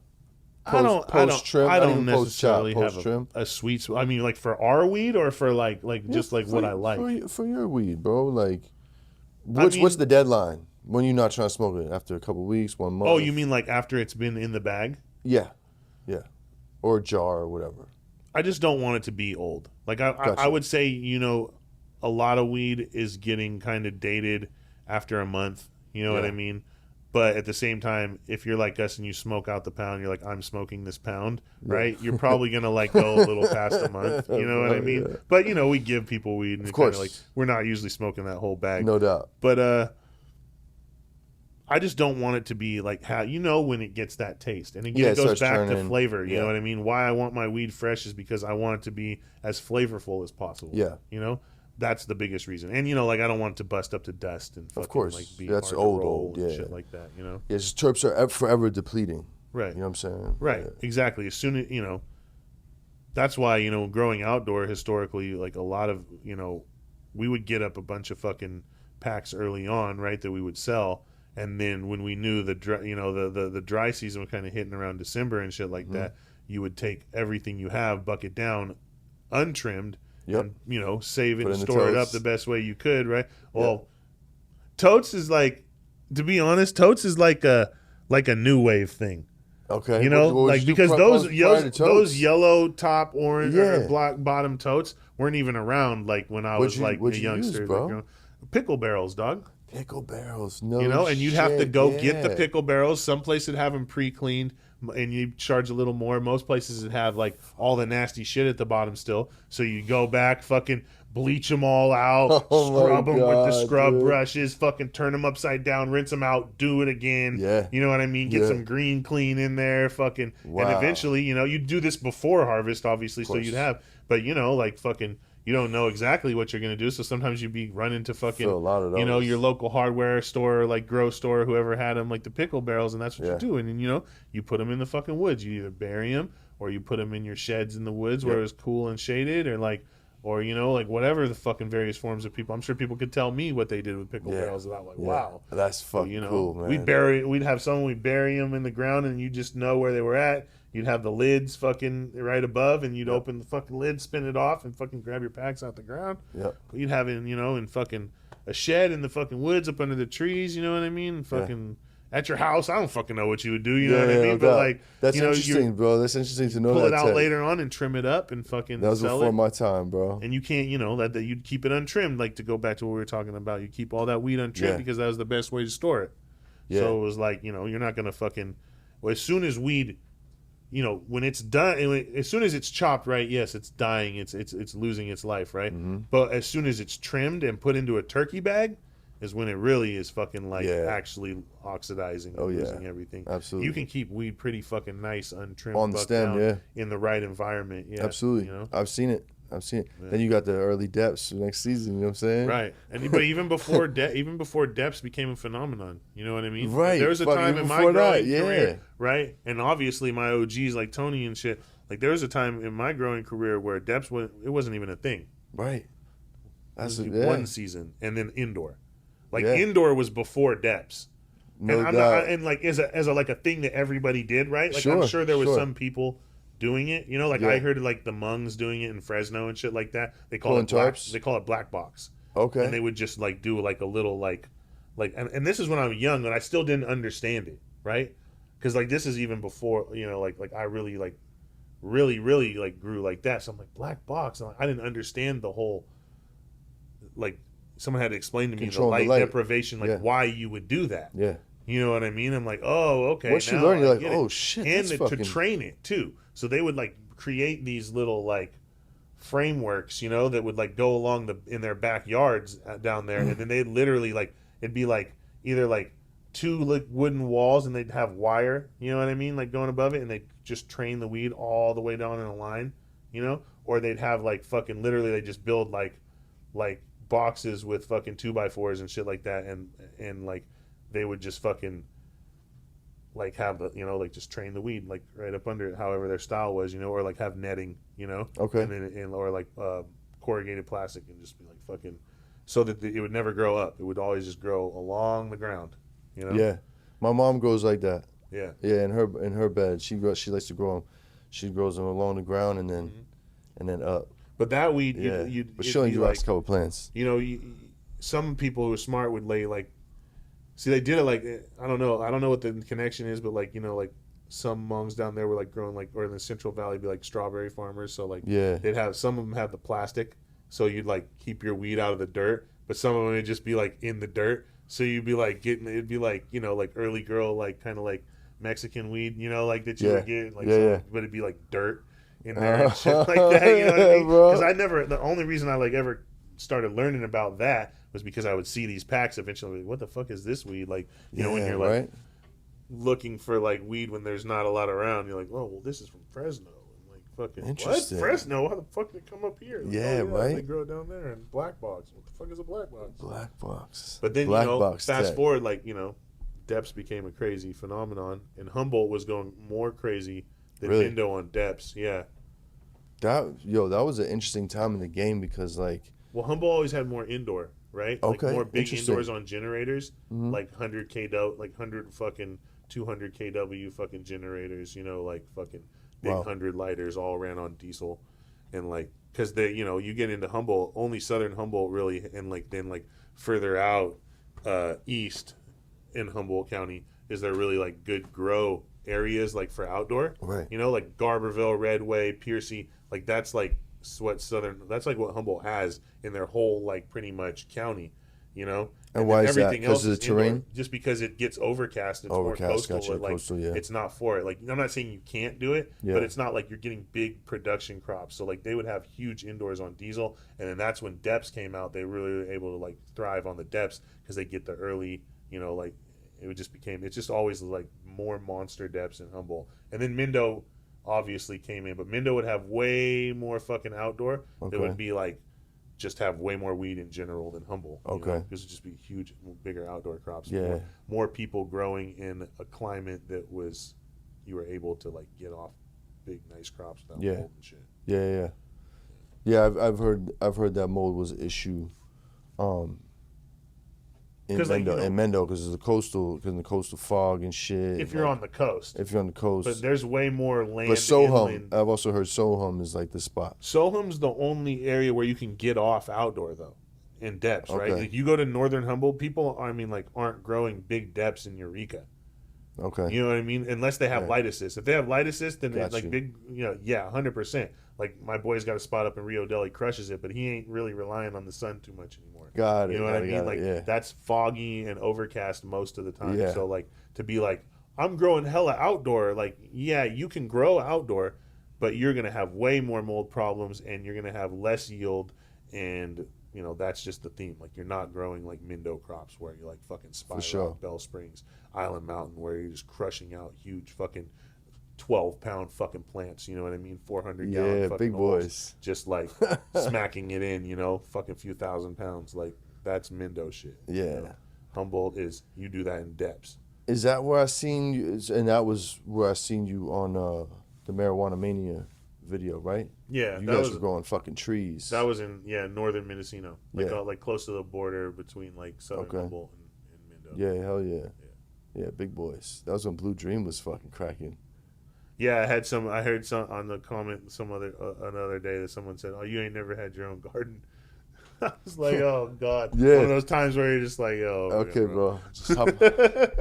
Yeah, that was actually that was a pretty dope little documentary he did. That was the first time, like, I'm on the East Coast at this point, and I'm really learning. Like, I've been trapping since '96, dealing with the plant, selling it, and like learning about how the plant grows. And like, they did a dope little video diagram on what's plant sex, what is that, and how does that work, and how you hit a male to a female. And I was like, I was showing my homies this. I'm like, yo, son, I figured it out. This is how it happens, bro. This is a cross. We talking about cross. This is it, bro. Yeah. And then like I seen your farm and like all the tours you did. That was fucking cool, man. Yeah, thank you. Yeah, no doubt. That was really cool. Times. That was right before I moved out here. I seen that shit. That was cool. Yeah, shout out Burn, because Burns played it. He's had a big instrumental role in our trajectory, and and just as much as it was just really open arms, like with helping us promote, and I know like I knew Burn before real like the weed shit popped off, like like before Zkittlez popped off, with like from music, because for sure I was doing music, and we were doing shows together and shit like that. Sorry. But it was genuine like love, and just like just organic love. Like he had Marijuana Mania, like the Instagram too at the time. So I was like, if I would send him like some pics of like Zkittlez, he would just post it. He got behind it. I did it. So I used to throw concerts, like I told you. So I brought the Smokers Club tour up to Arcata in Humboldt. Fire. And so that was the first time I met Be Real. Oh, wow. And I had already known Burn, you know what I mean? Yeah. And so this is like, I had a good little like crop of some fucking Dep Z, and I gave Burn and Be Real each a quarter pound of it. Nice. And like, solid. It was just like, dude, both of them were like, bro, I'll always remember. And if you go back farther enough, this post is probably on Be Real's page, but like we're talking, fucking 10 years ago or something like that, or like a little less.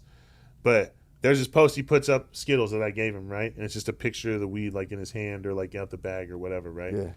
And he's like, his caption is something to the degree of like, I know this doesn't look like some fucking good weed, but you motherfuckers are gonna have to fucking realign yourself with what you think good weed is, because this shit is got next. You know what I mean? Like, this is the next fucking amazing weed. This shit's better tasting weed than almost anything I've ever tasted. Wow. And fucking he catches mad flack throughout this whole comment section about like people just talking shit. And not only does he fucking, you know, like fucking put this post up, but he goes and fucking to war with these motherfuckers in the comment section for the weed. Yeah. No and shit. just like, you don't know what the fuck you're talking about. Oh shit. Like, and he just literally described Skittles, bro. Yo, the shit look kind of crazy, but bro, she's a motherfucking 6 in the street, but she's a 10 in the bed. You know what I'm saying? Shout out my boy Caleb from Main Stage. That's it. I ain't gonna jack you, bro. That when he said that about Skittles, I'm like, oh my God, bro. Hell yeah. That's it. Yeah, he described it off the rip, bro. Mm-hmm. Hell yeah, man. If you had a weed superpower, what would it be? A weed superpower. You snap your fingers and X happens. More work appears. That's amazing. That's amazing. I like that one. We need that one. Yeah. We need that one. Be like, oh, you need 20 more packs, but I only grew 30? There you go. They're right there, pal. Yeah. Hell yeah. Hell yeah. All right, We'd all be doing a lot better. Yeah, we would. We would. So now it's time, my friend, for your top 3 strains of all time. One old school, one new school, one desert island. What you going with, pal? Oh, old school. I mean, does Hindu Kush count as old school? Oh, this is only relevant to your timeline. Forget everything else. Yeah, okay, so I just have to go with, like, yeah, old, you know, my hell smoking yeah, that would be career, old like, school. that Yeah. would- yeah, Hindu Kush, It's like any Kush. Skittles, obviously, Yeah. and Desert Island strain. We're just gonna go ahead and say Z3 because it's the mix of my fucking 2 favorites. Z3 How coming fucking to the simple island. did that make it, right? Fieldz does not take Skittles to the island. Interesting, folks. I love that answer. I would have told. Did you go Skittles for new school? Okay, Skittles for new school, for sure. Z3 on the island. I like it. First time Z3 has made it to the island. If you could bring back one strain, what would it be?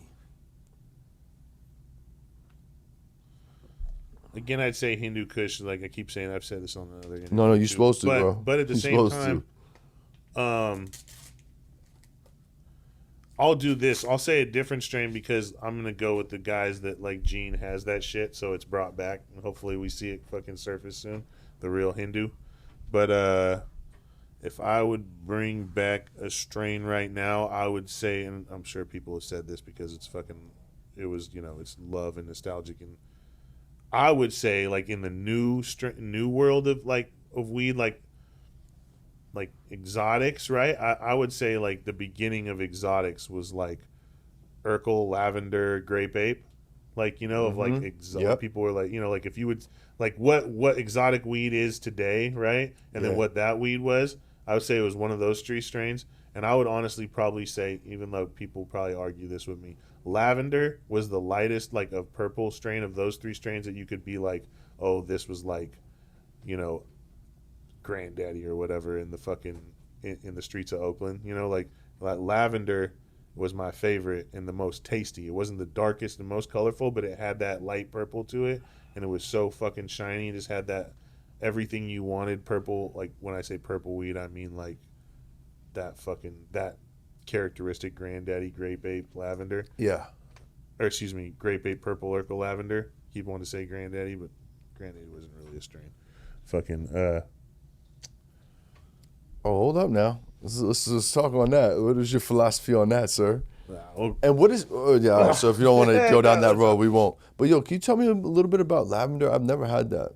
That never made its way over to me on the East Coast. lavender's like what you would probably like say granddaddy is, right? Like Oh, those characteristics. okay. Those 3 weeds were so similar, right? Purple Urkel, grape ape, and lavender. Okay. That they could be interchangeable and like same thing. It's like close enough. Like if you didn't have Skittles before, right? Gotcha. Like you wouldn't necessarily like be that discerning between the 3. Between the 3. I said that right? Yeah. Between the 3. So it could all be, they all had like the same, like that fucking deep, almost fruity pebbles fucking taste, you know, profile. They were chunky, hardball, fucking dark purple, orange haired, fucking I neon remember. weed. You know what I mean? Yeah. That like just like stunted in the bag and fucking slapped you in the face and Yeah. did, you know, everything you Yeah. wanted it to do. Like, you know, and just the same as like any good weed would do today. You know, like I think that was like the start of exotics. Is you had like OG Kush came to me after that weed, after purple. Oh, no right? shit. Hindu came before. So it was like Hindu came before OG Kush? Oh, are you fucking kidding me? Whoa. 100%. Hindu's like the original Kush, bro. Okay. Yeah, like Goddamn. there's not even OG really without Hindu. Like Okay. that's like the original Kush weed that came back from the Hindu Kush mountain ranges. Got you. Hindu got Kush. You, got Yeah, for Kush sure. mountain For sure. range. You feel me? Yeah, Like- yeah. No doubt. No doubt. Because when Kush would come to the East Coast, we just got Kush. Or whatever somebody put on the bag. Right. So we got. You know, I had some dope ass Kushes. I remember Purple Kushes, OG Kush, Right. Triple Purple OG Kush Kush. was like Hindu Kush light.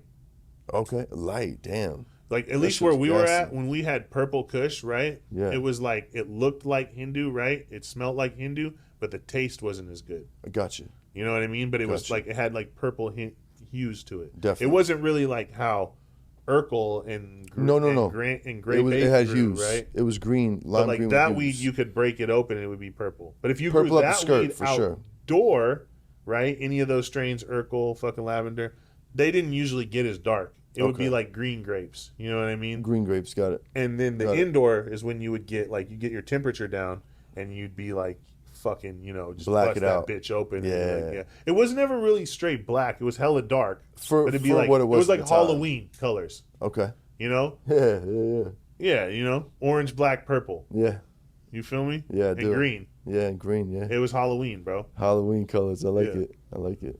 And that was the weed I would bring back. But that real shit, not anything that any of us have like had a far cry of since then where Yeah. we're like, oh, that was kind of like that. But when I busted it down, it was too like stemmy and you know, like that real fucking shit you can't barely fucking, you know, like you had to smoke it in a blunt damn near because it was so rocky. Yeah. You know? Yeah, bro. Yep, I know what you mean, brother.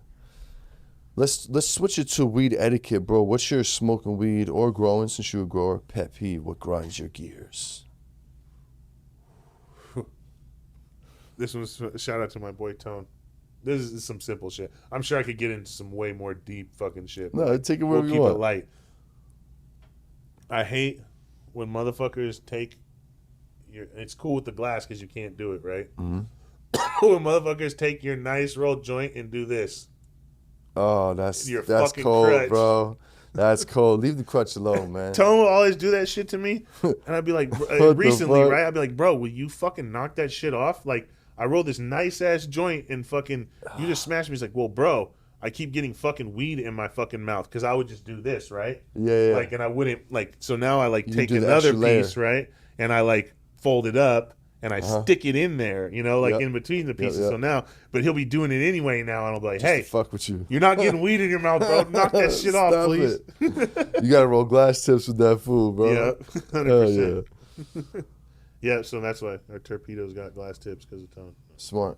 Just Smart. fucking. What's your favorite place to smoke, bro?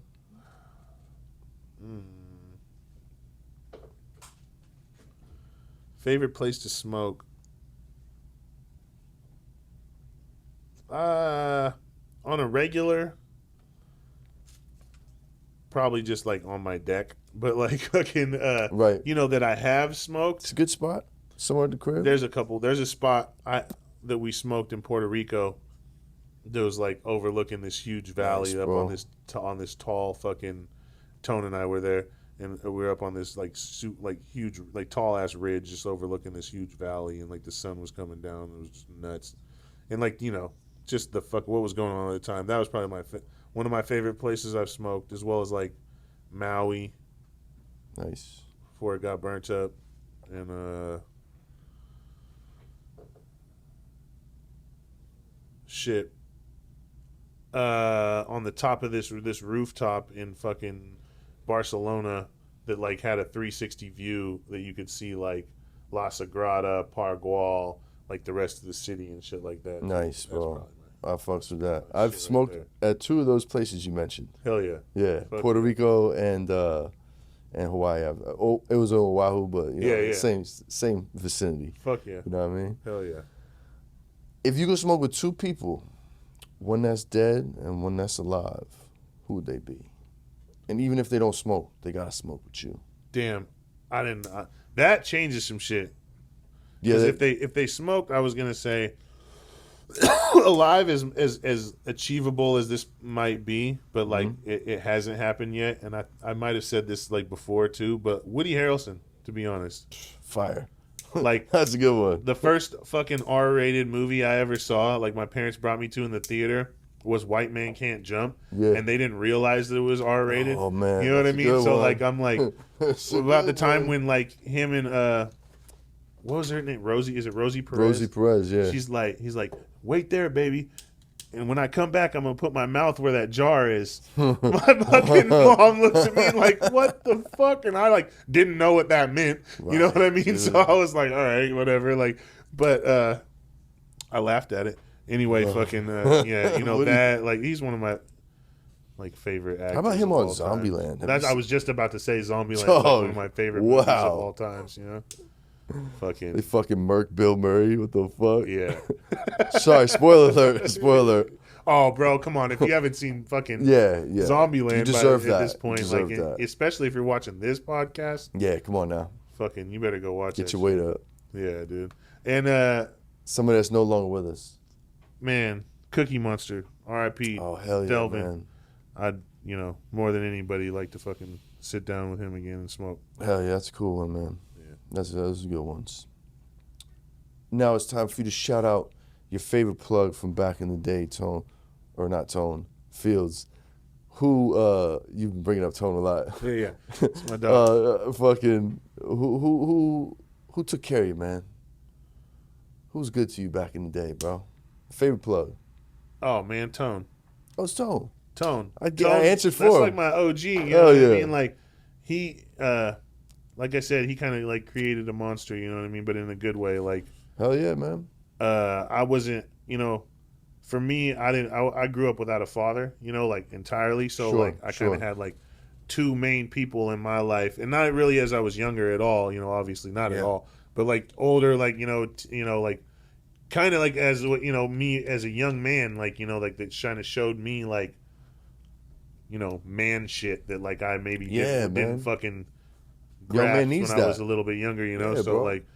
and especially like in the weed world and like somebody to look up to that was like doing their thing when I was young and an impressionable young man. Yeah. It was like Tone was definitely like had his shit going on and was like like had a lot of things, was doing a lot of things that I thought was dope. That's And good, bro. like I got to, like he didn't have a license at the time, like for a minute, so I would like drive him like around everywhere we needed to go and like bus plays and fucking, he would make music, you know what I mean, and like grew weed and fucking, you know what I mean, like was a good dude and like looked up to and like so I was just like Nice, trying bro. to soak that up and be around it as much, and he taught me a lot of shit for sure, you know what I mean, and Well, you make sure on June 16th, National Plug Day, you get him something nice. okay, You know what I'm saying? for sure, Hell yeah. hell yeah. I like it. So now you're going to hit us with the best and the worst advice somebody ever gave you. No particular order, however you want to answer that. But hit me. What you got? The best advice anyone ever gave me was to become a father and have a family. Solid advice. Because the love that you receive from your children isn't like anything else in the world. Yeah. That's a fact. The worst advice, I would say, there's a lot of different things that people have told me they're fucking stupid. But I'd say the worst advice someone ever gave me, especially when I was younger, was never compliment another man because it makes you look weak and jealous. That's ego talking right there. Yeah. You know? So, fuck that. Big up your brothers, man. Yeah, for sure. You know? Hell yeah. Big up your brothers, man. Hell yeah. Solid advice, kids. Take notes. That was a good one.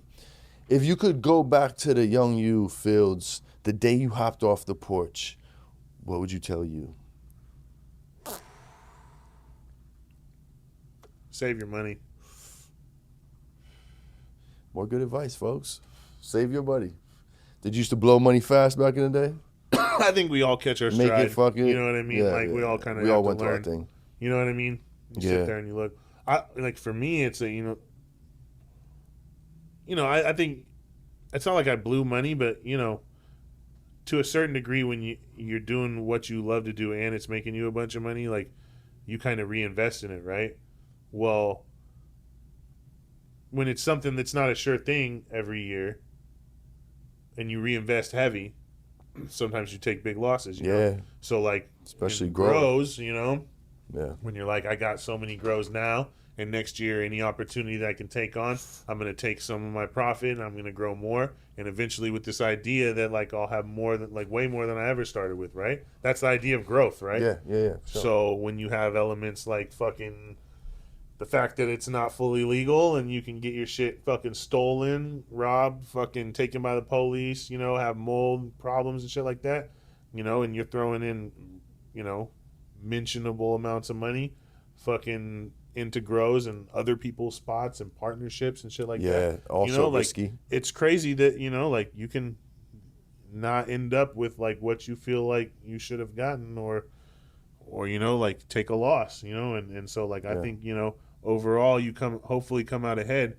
But for me, I think my biggest thing was like reinvesting in something that just wasn't, it's like a passion play too, it's not like I came out and I'm dead, right? Like here we are, but at the same time, like it wasn't I get to put in an extra $100,000 or $20,000 or whatever it is into this play, right? And I'm definitely making money off of it. So when you like, but I've done this before and I made a lot of money off of it, so it's like you get to those positions and you roll the dice, and sometimes you don't fucking, sometimes you not necessarily crap out, but you take a L, Yeah.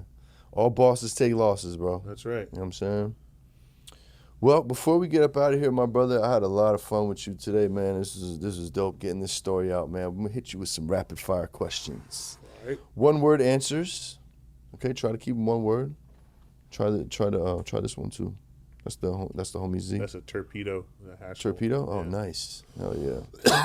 That's what we call our torpedoes. I like we that. put out right now. That's fire. And shout out Marty Grimes and his torpedo. We'll be collabing. Oh, that's nice. Doing that collab soon too. And I'll compliment you because we're at halftime, and I typically don't like the flavor on hash holes at halftime. Yeah. So this is good.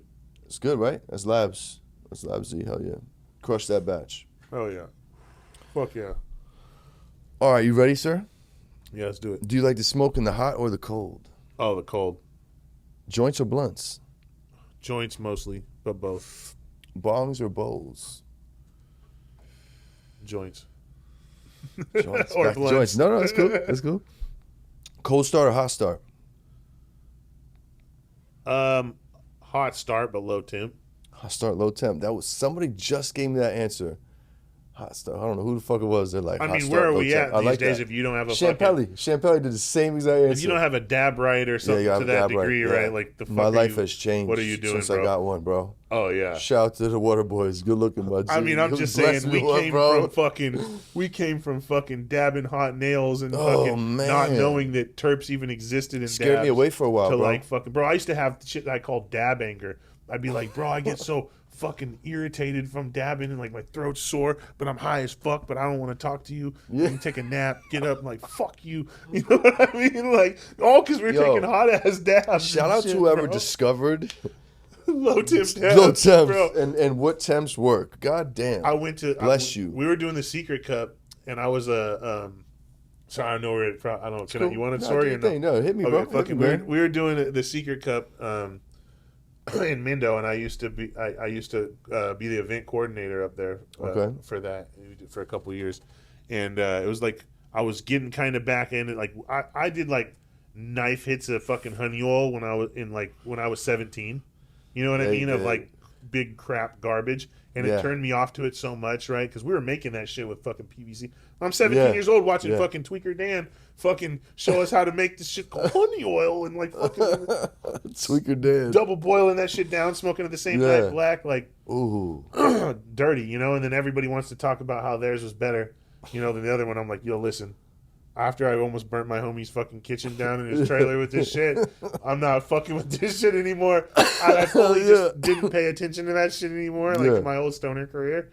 And then came back to like this point where, you know, I'm starting to get little bits that look good in my life and seeing shit. And I'm like, oh, trying it. And like, my girl's fucking dad gave us a fucking zob fucking bong. It was like this old fucking like primitive with like the fucking nail that like you have the dome, you know, and all that shit. Oh yeah. And so we heat that nail up, fucking it's tiny nail. Like you'd have to like, dude, look it. This thing was a nail for real. Like it looked like a nail, actual like nail, And you'd have to have that thing scorching hot because you'd have to burn the dab up to get the dab. Like if you thought that thing was like gonna hold something, it was gonna go all over the place, right? So you get that nail steaming hot, fucking then it stopped glowing, go in, right? I came from that to like going to fucking to like being like, okay, now I start seeing all this stuff, but I'm dabbing the same way, but I'm getting some good looking shit, right? But I go to this event right after, you know, the secret sesh, and it's all like dab connoisseurs with glass and fucking all this shit that I'm not really that up on, you know, cool dab rigs and like setups for it and like, you know, little swords on their hats and shit like that. And I'm like, damn, like, what is all this, you know? And I'm like, noticing like, oh, like everybody's in the pomp and circumstance. I start dabbing with these dudes, right?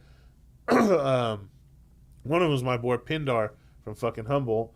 And like, you know, I didn't know him at the time, but he's fast forward, shout out him. But he was one of the first people that was like, I come in, I got this shatter. It's like made out of berry white, which is like a strain from Mindo that like it's like blue dream. Like it came in hella early. It's purpose weed, you know, for cultivators, right? You get it off early in the year, hella white. You can crop, you know, like get a couple cuts, like first, second, third cut off of it, and fucking get it off early before like fucking everybody stops buying weed in December. You know?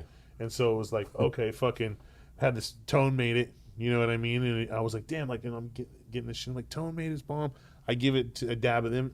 I give it to a dab of this group of guys. And they're like, not impressed. And I'm like, what the fuck? And they're like, well, it's hitting all the marks. Why are you guys? I'm like, what do you think? They're like, it just doesn't have that much flavor. Berry white doesn't have much flavor, right? Gotcha. Yeah. I'm like, what do you mean it doesn't have much flavor, bro? You burn off all that taste fucking as high as we hit it. And he's like, bro, you don't know about fucking low temp dabs? And I'm like, no. You know? Oh, shit. Fucking, he's like, well, let me show you. Yeah. And from then I was fucking sprung. No, you know, shit. And that like kind of led into like, I mean, dude, I'm just saying, shout out Pindar because like, no shit. At that point, there was no such thing as like fresh frozen, even, right? It was like nug runs, or trim run, right, and of BHO, and like, and then there was no rosin either. Fuck no. No, it was fucking hash. Yeah, straight up bubble hash. Bubble hash. You know what I mean? And so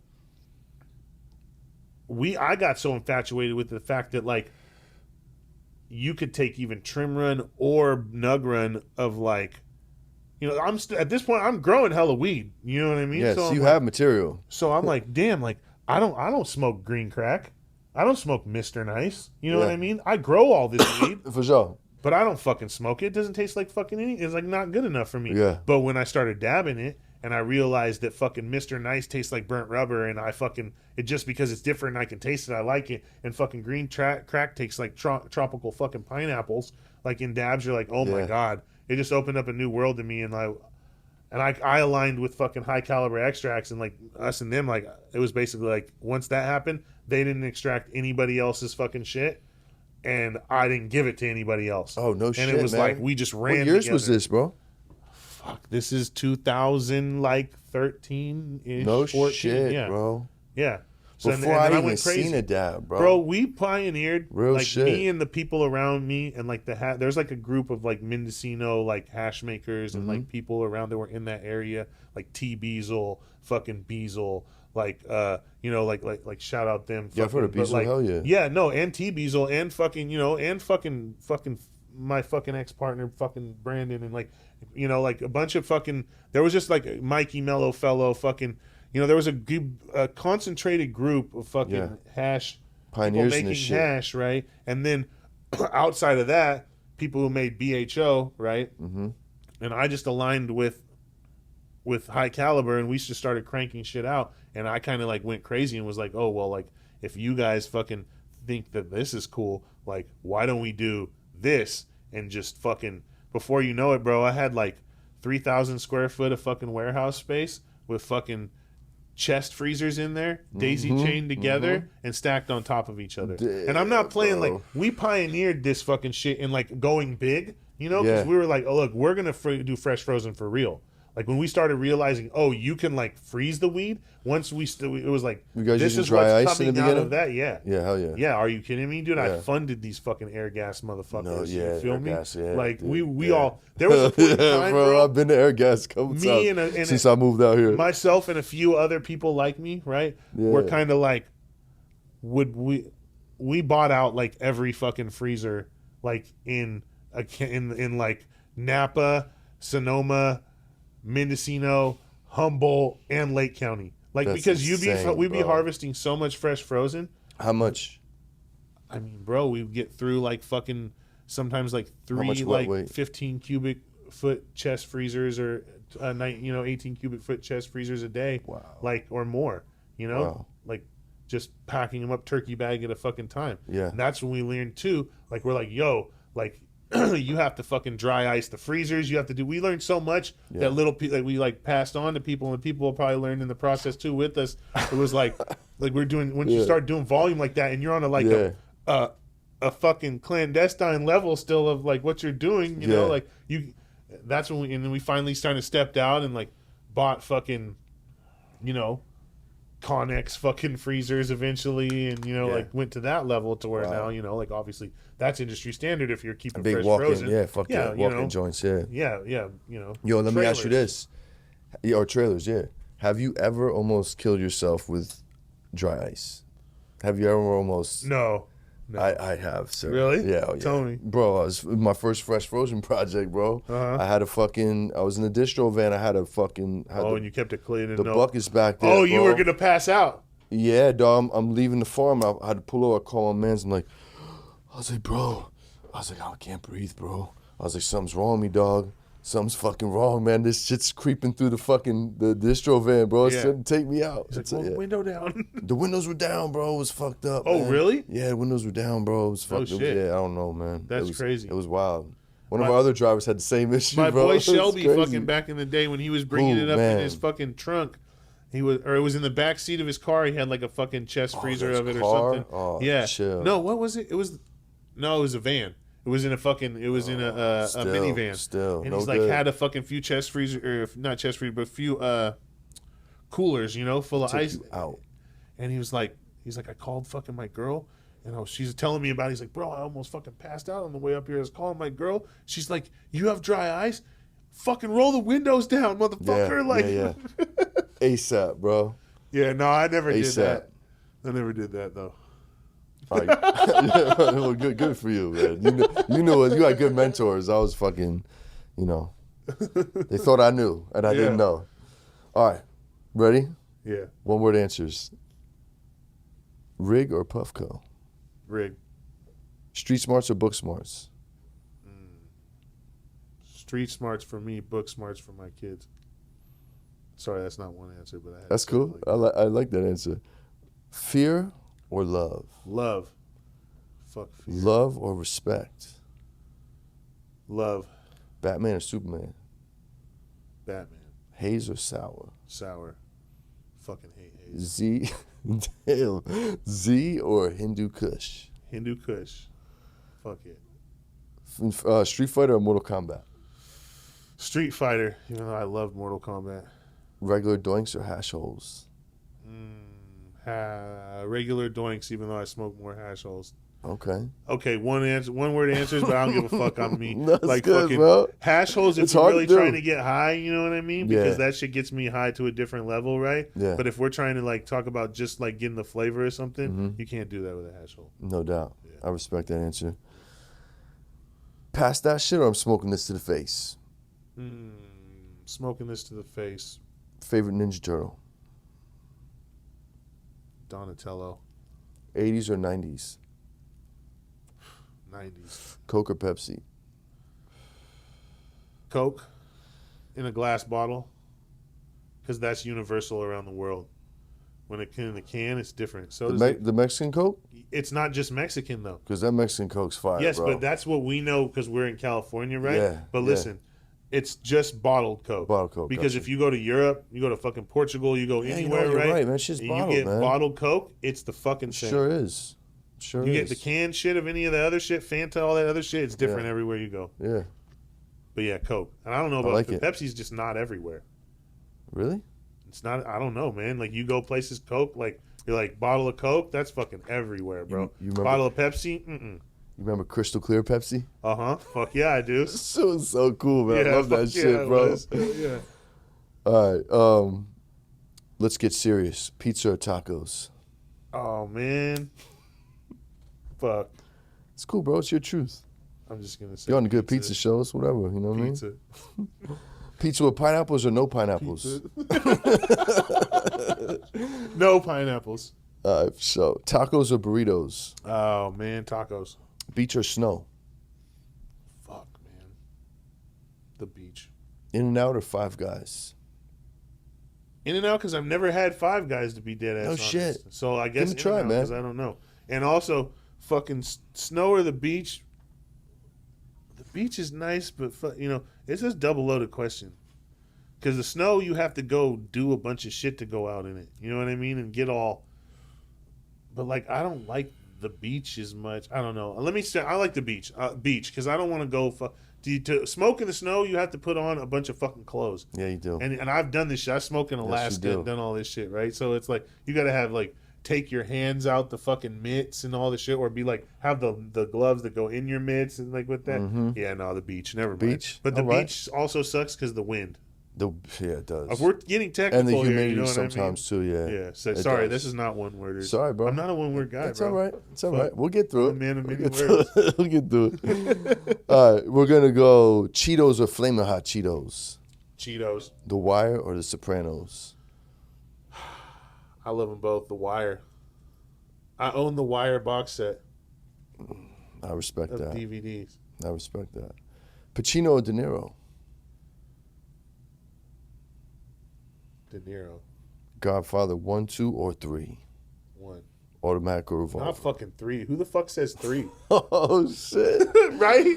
I mean, yo, so I feel like I fuck with all of them, but it's yeah. 3's the least popular for Right. sure. I'm just saying. The 3 has a special place in my world because Michael's son Anthony, like in real life, he sang Ave Maria at my godmother's wedding, so we Oh, know really? him. You know what I'm saying? sick, yeah. Yeah, so like I kind of got a little connection to 3, but other than that, fuck 3. Yeah. You know what I'm saying? So, yeah, I think anybody that says 3 is just guessing because they haven't seen it. Because 1 and 2 are fucking. How do you? It's not fair. You know what I'm saying? No. It's ill to see a seasoned Al Pacino, a seasoned Michael. You know what I'm saying? Yeah. But like, and Sonny was ill. Yeah, but they're blasting on the scene in the first one, man. Yeah, bro. All right. You have to smoke Disty carts or last year's outdoor for 1 month. What are you doing? Last year's outdoor. Jack or Blue Dream for the rest of your life? What you got? That's a fucking shitty existence. That's a double whammy. Blue Dream. You're lost in the woods. You get a pack of matches or a hatchet for survival. What are you going with? Hatchet. Naked and afraid on an island or in the Amazon? I mean, how big is the island? It's an island, bro. Ain't nothing. You ain't getting off that motherfucker either. On an island. But you got the Hindu Kush. If that helps. I don't really know what the difference is. So, all right. So I'm gonna put you on to some shit. Okay.